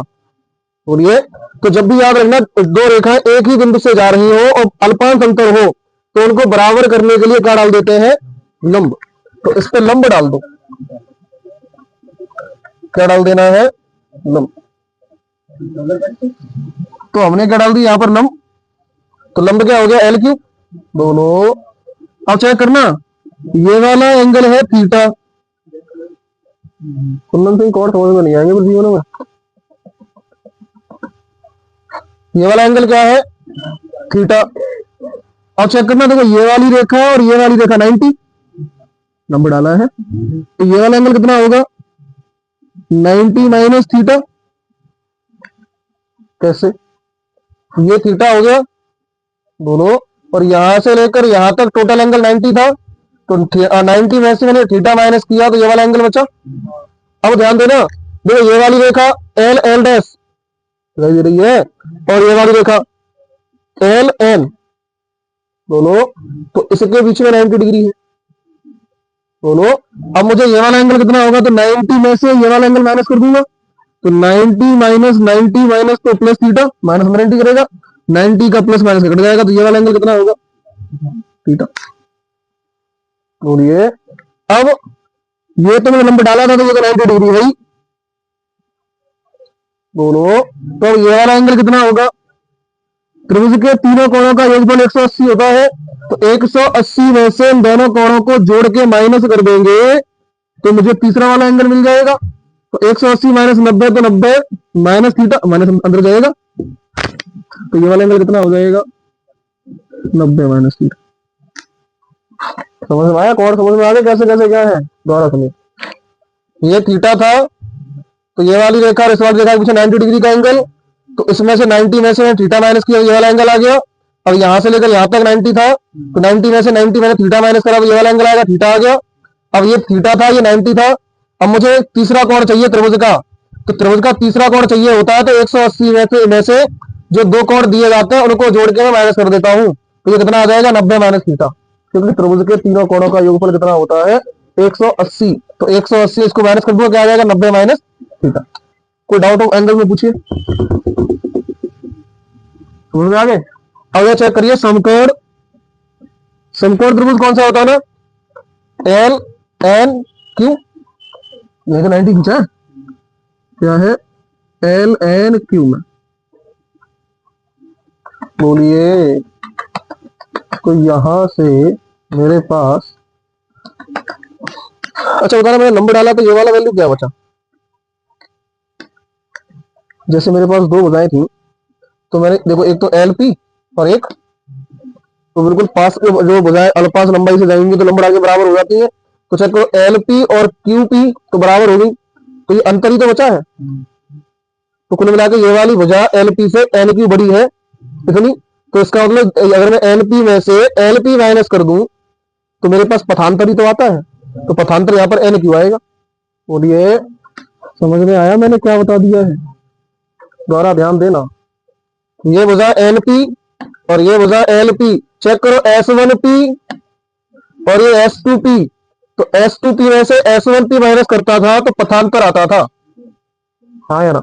अब यहां से मैं लंब डाल के दोनों भुजाओं को बराबर कर दिया, LP और QP को, तो जैसे ही बराबर किया तो ये वाली भुजा बच गई NQ, बोलो, तो ये इसका अंतर आ गया दोनों भुजाओं का, तो इसको क्या बोलेंगे, पथांतर, वो क्या होगा, NQ। तो ये मुझे याद करना है। अब ये मैं आपको क्यों बता रहा हूँ कि एंगल कौन सा लेना है, साइन कोस टेन कोट क्या लेना है, तो मुझे पथांतर क्या करना है, ज्ञात। अब चेक करना, देखो अभी मैं ये वाला एंगल मानता हूं, तो थीटा, थीटा के सामने लंब एल की अभी डाला था, बताया बोलो, लंब जीरो डाला है, तो थीटा कितना, 90 माइनस थीटा एंगल, तो इसके सामने लंब हो जाएगा एल क्यू, और लंब के सामने क्या होगा, कर्ड एल एन, और ये क्या हो जाएगा, आधार। तो अगर मुझे देखो डी का वैल्यू दिया गया एल एन, क्या किसका वैल्यू दिया गया, कर्ड का वैल्यू दिया गया, हाँ है ना, और मुझे एन क्यू याद करना है, तो मुझे ऐसा एंगल लगाना पड़ेगा जिसमें लंब और क्या आता हो, कर्ड, हाँ कर्ड और क्या आना चाहिए, कोई लंब क्या आएगा, कर्ड और आधार, तो cos थीटा क्या लगाऊंगा, तो समकोण त्रिभुज cos एल एन, सॉरी त्रिभुज एल एन क्यू में लगा दूंगा cos 90 माइनस थीटा। समझ में आया मैंने cos 90 माइनस थीटा कैसे लगाया है, दोनों थोड़ा दिमाग चाहिए इसके लिए।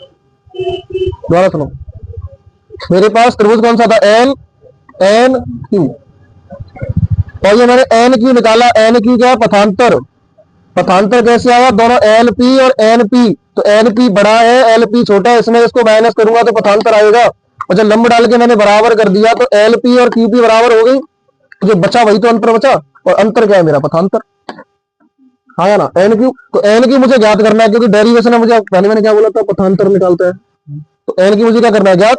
और यहाँ पर चेक करना, मुझे एल एन का वैल्यू दिया है, क्या आपके पास एल क्यू का वैल्यू है, बोलो, तो यहाँ पर एंगल चेक करो, 90 माइनस थीटा, तो ये हो गया लंब, ये हो गया कर्ड, फिर वो दिखना चाहिए, फिर ये हो गया आधार, तो ये तो वैल्यू है ही नहीं मेरे पास, तो क्या चाहिए मुझे, कर्ड और आधार। तो इसका मतलब क्या है, आधार लाल बट्टे कक्का में, बुद्धि लगानी बुद्धि थोड़ी सी, आधार बट्टे कर्ड, तो साइन कॉस टेन, तो आधार बट्टे कर्ड आ गया, तो मैंने क्या ले लिया, कॉस 90 माइनस थीटा। चेक करना आधार कौन सा है, एन क्यू,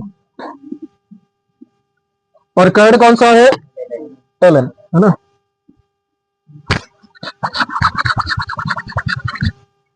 सही बात है ना, ठीक है। अब यहां से चेक करना एल एन का वैल्यू कितना है, डी, एल एन का वैल्यू कितना है, डी, और कॉस 90 माइनस थीटा क्या होता है, साइन थीटा, हाँ या ना, कॉस 90 माइनस थीटा होता है साइन थीटा। तो मैं इसको क्या लिख सकता हूं, साइन थीटा बराबर एन क्यू अपॉन डी, तो एन क्यू बराबर पथांतर है, क्रॉस मल्टीप्लाई करके निकालूंगा तो एन क्यू बराबर आ जाएगा डी साइन थीटा, तो ये क्या आ गया, पथांतर, क्या आ गया है, चेक करो वहां पर। अब इसका क्या होता है, केस, केस नंबर फर्स्ट, तो इसमें निकालते हैं द्वितीयक निम्निष्ठ, क्या निकाला जाता है, द्वितीयक निम्निष्ठ। अच्छा द्वितीयक निम्निष्ठ होता है, वो पथांतर का, पथांतर जो होता है लैम्बडा बाई 2 का समगुणक होता है।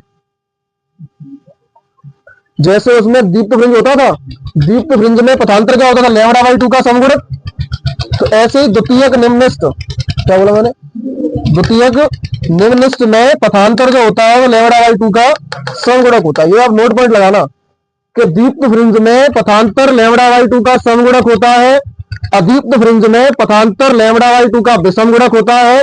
वही कॉन्सेप्ट यहां लगाना है कि द्वितीयक निम्निष्ठ में पथांतर लैम्बडा बाई 2 का समगुणक होता है, और द्वितीयक उच्च में, द्वितीयक उच्चिष्ट में, निम्निष्ठ में क्या होता है, उच्चिष्ट, द्वितीयक उच्चिष्ट में पथांतर लैम्बडा बाई 2 का विषमगुणक होता है। क्या होता है, तो यहां पर चेक को समगुणक लगा दिया, तो 2 से 2 कैंसिल आउट, तो पथांतर का वैल्यू क्या है मेरे पास, एन क्यू, तो एन की बराबर एन लैम्बडा, और एन की बराबर क्या है, डी साइन थीटा बराबर एन लैम्बडा, अरे यहां से लग रहा हूं, सामने लिखा हुआ है तो यहां साइन थीटा निकालो, क्या निकालना है, तो साइन थीटा बराबर आ जाएगा बेटा एन लैम्बडा अपॉन डी, और ये देखो एन आ रहा है, तो ये एन थीटा नहीं, साइन थीटा एन, क्लियर। अब ऐसी चेक करो किसके लिए, द्वितीयक उच्चिष्ट के लिए, केस नंबर सेकंड, क्या बोला जाएगा, द्वितीयक उच्चिष्ट के लिए। अच्छा द्वितीयक उच्चिष्ट के लिए मैंने क्या बोला था, कि जो पथांतर होता है वो लैम्बडा बाई 2 का क्या होता है, विषम गुणक, तो पथांतर एन क्यू बोलो, तो 2n प्लस 1 लैम्बडा बाई 2, आगे लिख लिया, एन क्यू का वैल्यू पुट कर दो, डी साइन थीटा, डी दिखाई दे रहा है, तो डी साइन थीटा बराबर 2n प्लस 1 लैम्बडा बाई 2, दोनों। अब यहां से क्या करना है आपको,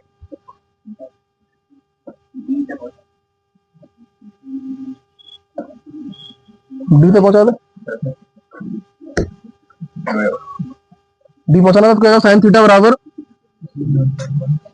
2n plus 1 lambda upon 2d, ये भी क्या आएगा एन, क्या आएगा, क्योंकि हमने एन प्लस 1 तो निकाला ही नहीं है ना अभी, क्लियर, एन ही निकाला, इसको भी एन का बोलेंगे, इसको भी एन बोलेंगे, सोल्व। बस इसमें नहीं पूछता, दो केस पूछा था ये वाला, द्वितीयक निम्निष्ठ और द्वितीयक उच्चिष्ट, तो इसमें भी निकालना पड़ता है ना, फिर दो अलग है, बढ़ाने को बढ़ाते जाओ।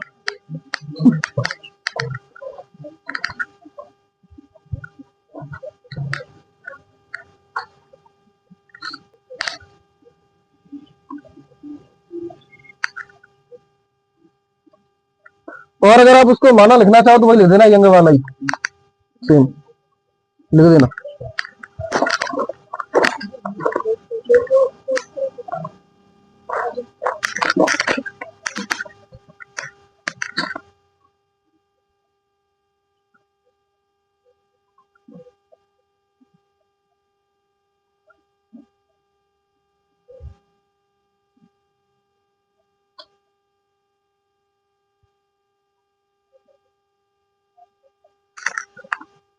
पैसे देने के लिए या पैसे लेने के लिए तो बहुत से टीचर बैठे हैं। क्यों भाई साहब, कहीं बोलो, आप पैसे दो आपको पढ़ाएंगे, आप उनको गालियां दो, जिनको जरूरत होगी वो पढ़ाएंगे आपको, इनका जमीर मर गया होगा।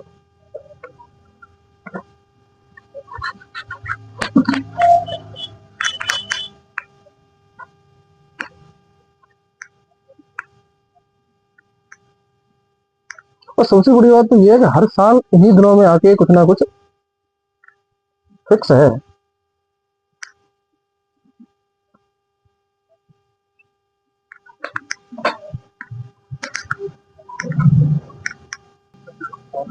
Diagram clear? डायग्राम में एक बार आप एंगल समझ लीजिए। तो डायग्राम तो सेम है, बस इसमें एल एम एन लगा दिया उसने, और उसको भी एम एम डैश करके मतलब भी नहीं है, वो सिर्फ डायग्राम बनाया है। कोई किसने तो माना वाना लिखवाया बहुत बड़ा लगे इसलिए, और कुछ नहीं इसका मतलब। तो ध्यान दो, इसमें क्या था, प्रकाशिक स्रोत जिससे कुछ दूरी पर एक अपारदर्शी पौधा रखा था, सेम लिखना माना जो उसका है, दो झर्रियां होंगी, दो जगह बीच की दूरी इतनी होगी जिससे डी दूरी पर एक दूसरा पर्दा रखा होगा एक्स वाई, जिस पर विवर्तन प्राप्त किया जाएगा। क्लियर? ऐसे लिख देना, बस व्यतिकरण का प्रतिरूप की जगह पे क्या बोल देना है, विवर्तन, बाकी का माना सेम हो जाएगा। अब यह चेक करो, देखो एलपी और एनपी, तो जब मैं इनको बराबर करूंगा तो जब भी भुजाएं बहुत पास पास होती हैं, तो ये दोनों बिंदु बहुत पास पास होते हैं, तो जब भी ऐसी भुजाएं होंगी तो उन पे क्या डाला जाएगा, लंब। क्या डाला जाएगा, लंब डाल के भुजाएं बराबर कर लेते हैं। ये हमने कहा सीखा था, चैप्टर नंबर 4 में, और नहीं सीखा था तो याद रखो।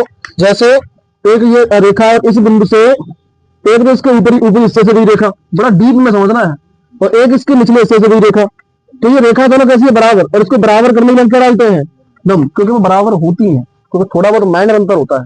तो जैसे मैंने इस पे क्या डाल दिया, लंब, और इतना सोचो कि बराबर कैसे, तो इतना ज्यादा है, तो इतना याद रखना है, this is not a practical diagram, आपको समझाने के लिए थॉटिकल डायग्राम बनाया गया है, जिससे आपको समझ में आएगा डेरिवेशन सॉल्व कैसे हुई है।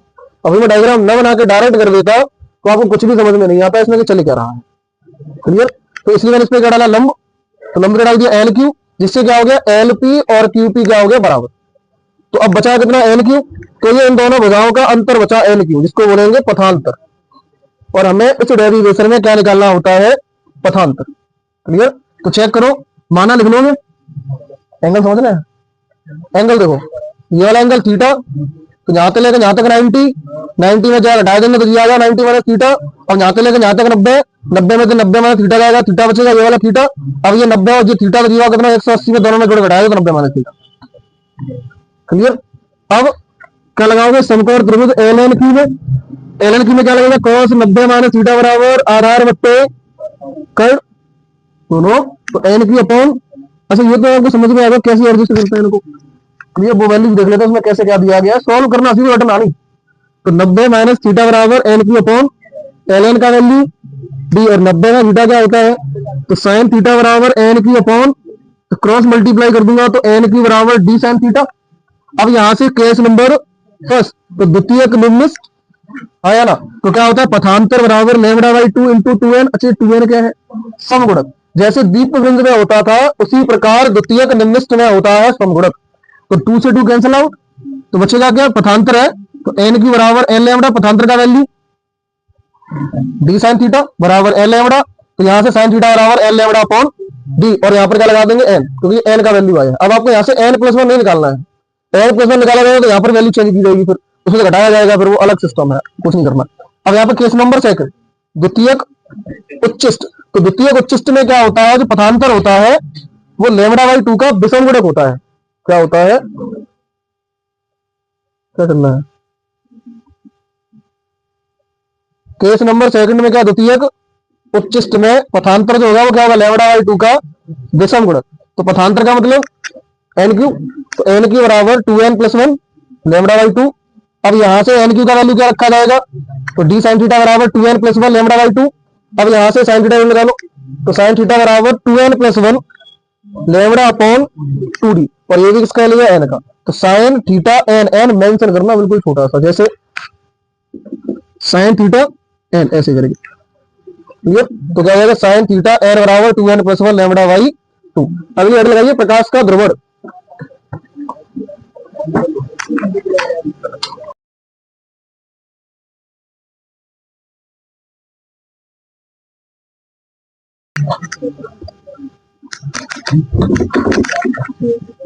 और रिवीजन करते रहे ना, तो ये क्लास इस स्पीड में चल रही है, उसके लिए रिवीजन बहुत चाहिए।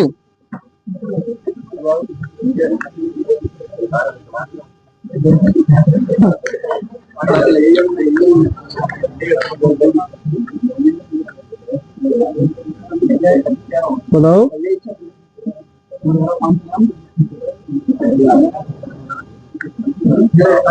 भाई, तो करो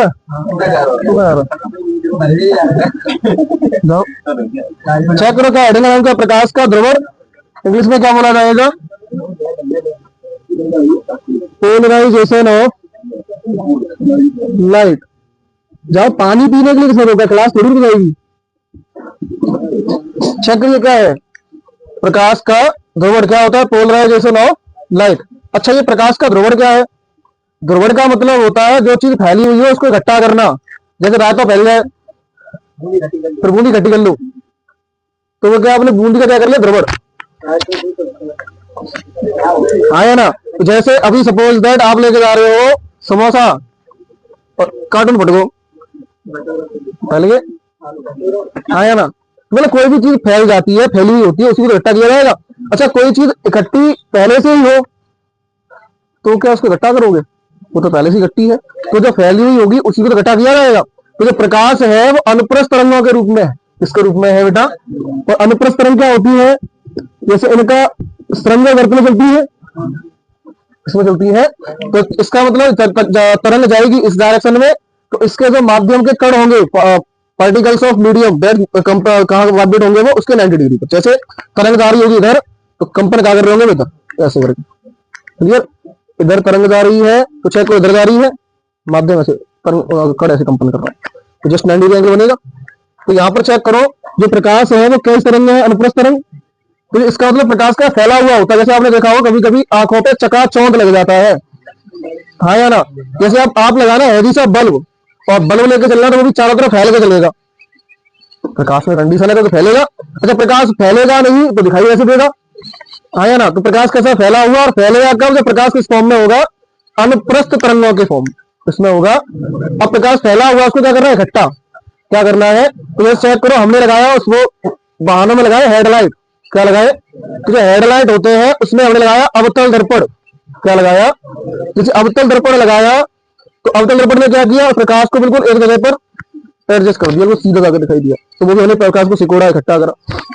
दूसरी बात, जैसे बाहर सामने से बाहर आया, बाइक पे जा रहे हैं तो आपका सामने चकाचौंध हो जाता है, और वही आप कार में जा रहे हैं तो आपके आंखें चकाचौंध नहीं होती। क्यों? क्योंकि सामने शीशा लगा हुआ है, वो ध्रुवित क्या कर रहा है? प्रकाश का ध्रुवण कर रहा है। क्या कर रहा है? उसको बोलते हैं पोलराइड ग्लास। क्या बोला जाता है? ऐसे नहीं लगा होता वो शीशा, स्पेशल होता है, बस सिंपल और सस्ता होता है। कितना महंगा उपकरण नहीं है कि पता पड़े बहुत ज्यादा पैसों का हो, सिंपल होता है। तो वो क्या करता है? चकाचौंध को कम कर देता है। क्या कर देता है? चकाचौंध को कम करने का मतलब प्रकाश फैला हुआ होता है उसको क्या कर देता है? एक जगह पर साइड में निकाल देता है। क्लियर? तो ध्रुवण का मतलब क्या है? प्रकाश का इकट्ठा करना, मतलब प्रकाश का अपनी ज्यामितीय या सममितीय फैलाव को कम कर लेना। ज्यामितीय या सममितीय फैलाव को क्या कर लेना? कम कर लेना। जैसे प्रकाश सममितीय एक जगह फैला हुआ है, उसको प्रकाश आपने क्या कर लिया? सिकोड़ दिया। क्या कर लिया? सिकोड़ दिया। उसको क्या बोला जाएगा? बोलो, सममितीय फैलाव। अच्छा, ज्यामितीय फैलाव का मतलब जिस फॉर्म में वो चलता है तो इसकी सेफ है। अब उसको क्या कर देना? ज्यामितीय फैलाव और सममितीय फैलाव को कम कर देना, तो वो क्या कहलाएगा? शुद्ध भाषा में कहूं तो प्रकाश को बटोर लेना। जो प्रकाश सभी दिशाओं में अगर फैला हुआ है उसको क्या कर लेना? बटोर लेना। वो क्या कहलाएगा? प्रकाश का ध्रुवण। अब प्रकाश को बटोरता कौन है? इकट्ठा कौन करता है? सिकोड़ता कम कौन करता है? तो उसके लिए एक पदार्थ लिया गया, टूरमैलिन। क्या लिया गया? टूरमैलिन क्रिस्टल। क्या लिया गया बेटा? ये टूरमैलिन क्रिस्टल जो होता है ये ऐसा पदार्थ होता है, ध्यान दो, जो प्रकाश को क्या कर देता है? अध्रुवित प्रकाश को ध्रुवित कर देता है। अध्रुवित का मतलब फैले हुए प्रकाश को इकट्ठा कर देता है। अध्रुवित प्रकाश मतलब फैला हुआ प्रकाश, ध्रुवित प्रकाश मतलब केंद्रित प्रकाश। क्लियर? तो जो टूरमैलिन क्रिस्टल है वो क्या करता है? ऐसा पदार्थ जो क्या करेगा? अध्रुवित प्रकाश को ध्रुवित कर देगा इसका जो शेप होता है वो भी बेंजीन की तरह ही होता है। किसकी तरह होता है? बेंजीन। जैसे इसमें से अध्रुवित प्रकाश एंट्री कर रहा है, ध्यान दे रहे बेटा, कौन एंट्री कर रहा है?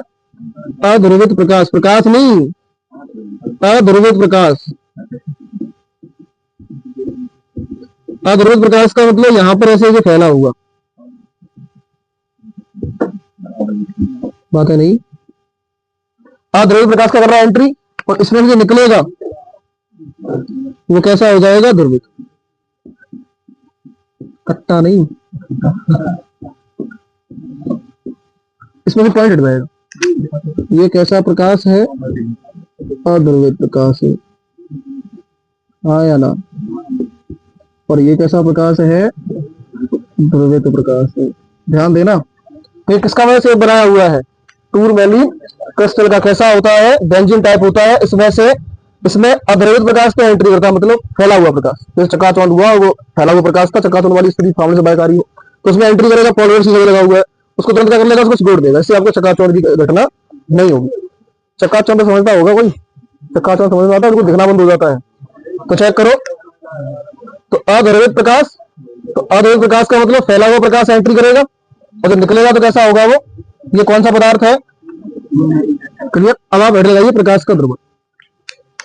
देखो, प्रकाश का अपने ज्यामिति व सममिति फैलाव को कम कर लेना, इसका डायग्राम बनाना। देखो इधर बोर्ड पे, बोर्ड पे देख ले, एक लाइन है वहां पर। जैसे प्रकाश किसी इस तरंग के फॉर्म में है, अनुप्रस्थ तरंग, तो इसको ये क्या कर लेगा? कम। क्या कर लेगा? मतलब पहले यहां तक फैला हुआ था, अब वो कम हो गया थोड़े से, तो ये किसने क्या कर लिया? कम। इसमें डायग्राम बना देना ये वाला। ये देखो, प्रकाश का अपने ज्यामितीय व सममितीय फैलाव को कम कर लेना या कम कर देना प्रकाश का ध्रुवण कहलाता है। और याद रखना, ध्रुवण की घटना सिर्फ और सिर्फ अनुप्रस्थ तरंगों में संभव है। क्लियर? अनुप्रस्थ तरंग का मतलब transverse wave. Polarisation is possible in transparent wave.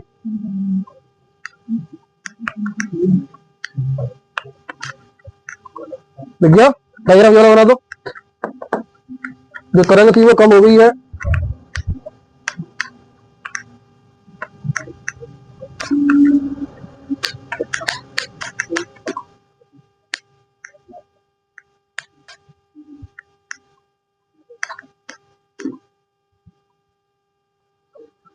देख गया?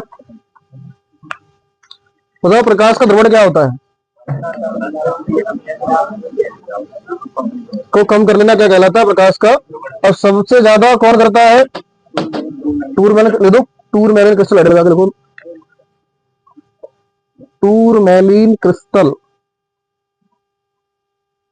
देखो, ऐसा पदार्थ जो अध्रुवित प्रकाश को,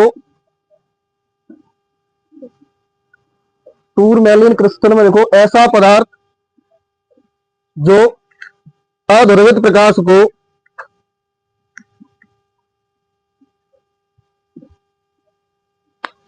ध्रुवित कर देता है,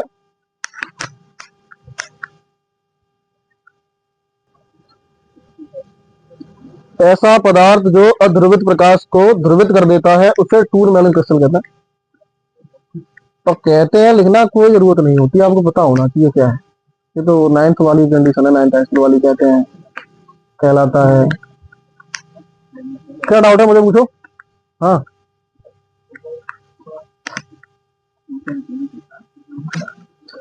बताओ टूरमैलीन क्रिस्टल क्या होता है? ऐसा पदार्थ जो अध्रुवित प्रकाश को ध्रुवित कर देता है।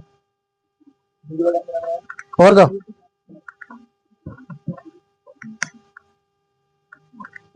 सब डायग्राम बोर्ड पे आपके लिए बनाए जाएंगे।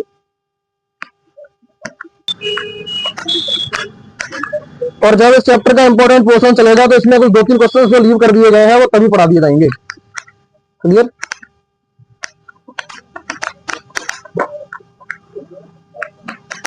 नागवड़ी तो इंपॉर्टेंट क्वेश्चन में मिलेगी।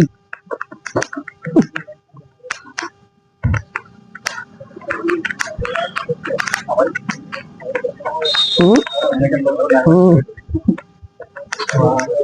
अभी तो यज्ञ हो रहा है। लिख गया? Tour wire crystal clear. अब तो बस 5 मिनट की बात हो रहा है बस। देखो पोलराइड, देखो पोलराइड, मुझे पोलराइड लिख के दिखाओ।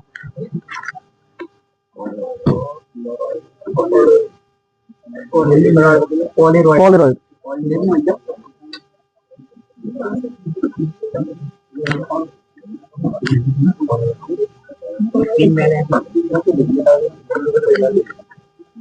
लिख गया?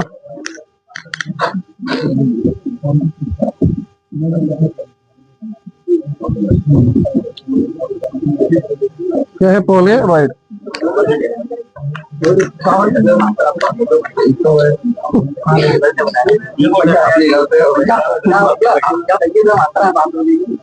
ये दो मात्रा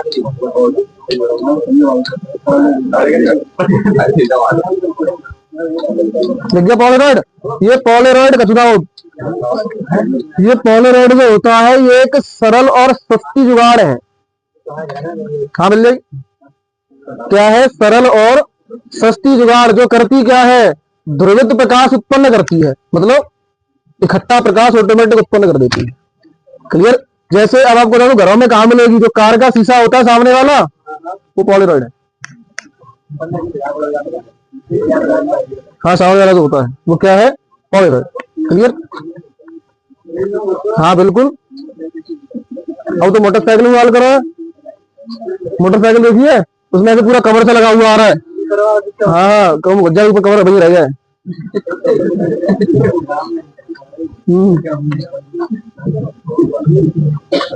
लिख गया? तो चेक करो क्या है पोलराइड क्या होता है।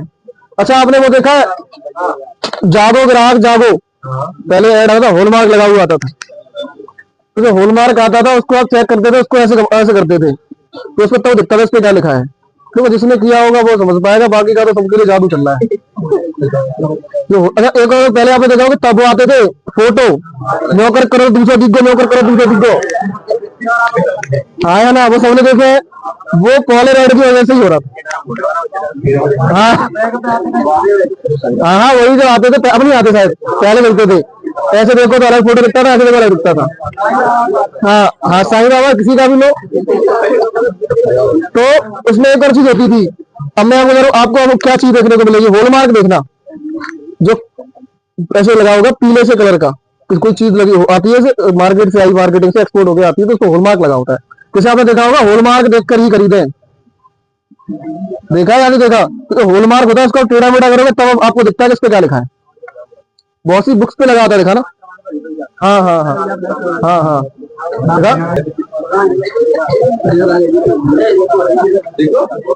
कहाँ दिखाना?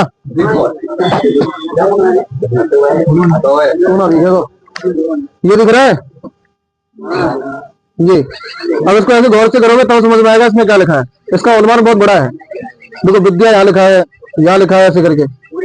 हाँ क्योंकि ऐसा बुक्स पे लगा होता है, ज्यादातर जो कॉस्टली बुक्स आती है उसमें यहाँ हॉलमार्क आता है। आप पहुआ पे आओ तो क्लियर? हाँ राशन कार्ड पे आता है, ऊपर लगा हुआ गोल सा। क्लियर? हाँ वो सब क्या है? पोलराइड। इसमें पोलराइड का यूज किया गया है। क्या किया गया है? तो पोलराइड समझ में आ गया? पोलराइड क्या होता है? पोलराइड क्या होता है? यह एक सरल एवं सस्ती युक्ति होती है जो ध्रुवित प्रकाश उत्पन्न करती है। क्या करती है? देखो यह एक सरल एवं सस्ती युक्ति होती है जो ध्रुवित प्रकाश उत्पन्न करती है। देखिए पोलराइड के उपयोग, सस्ती, सुनना मत एक बार लाइन पूछ लो, कोशिश क्या करो। यह सरल एवं सस्ती युक्ति होती है जो ध्रुवित प्रकाश उत्पन्न करती है। क्लियर? अच्छा इसके उपयोग लिखने हैं, तो पहला उपयोग इसमें, इसका काम क्या होता है ना, इसका काम क्या है? डेफिनेशन हमारी लिखवा हुआ है। तो पहला उपयोग क्या हो जाएगा? इसका उपयोग ध्रुवित प्रकाश उत्पन्न करने में किया जाता है। थोड़ा दिमाग लगाओ, सेंस नहीं लगाते 1% बस लेकर ढाले रहा चलाएगा।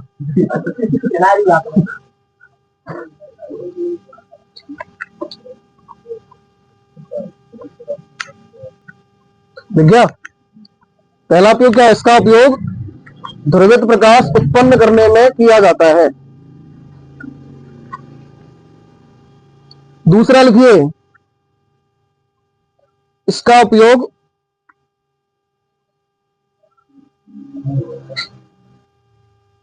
लाइट लैंपों में किया जाता है।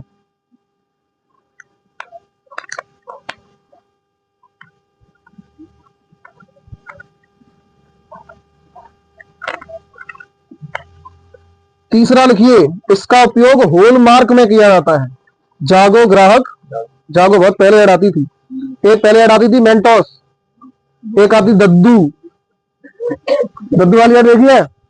मेंटोस वाली बोलो, ये पुरानी ऐड है।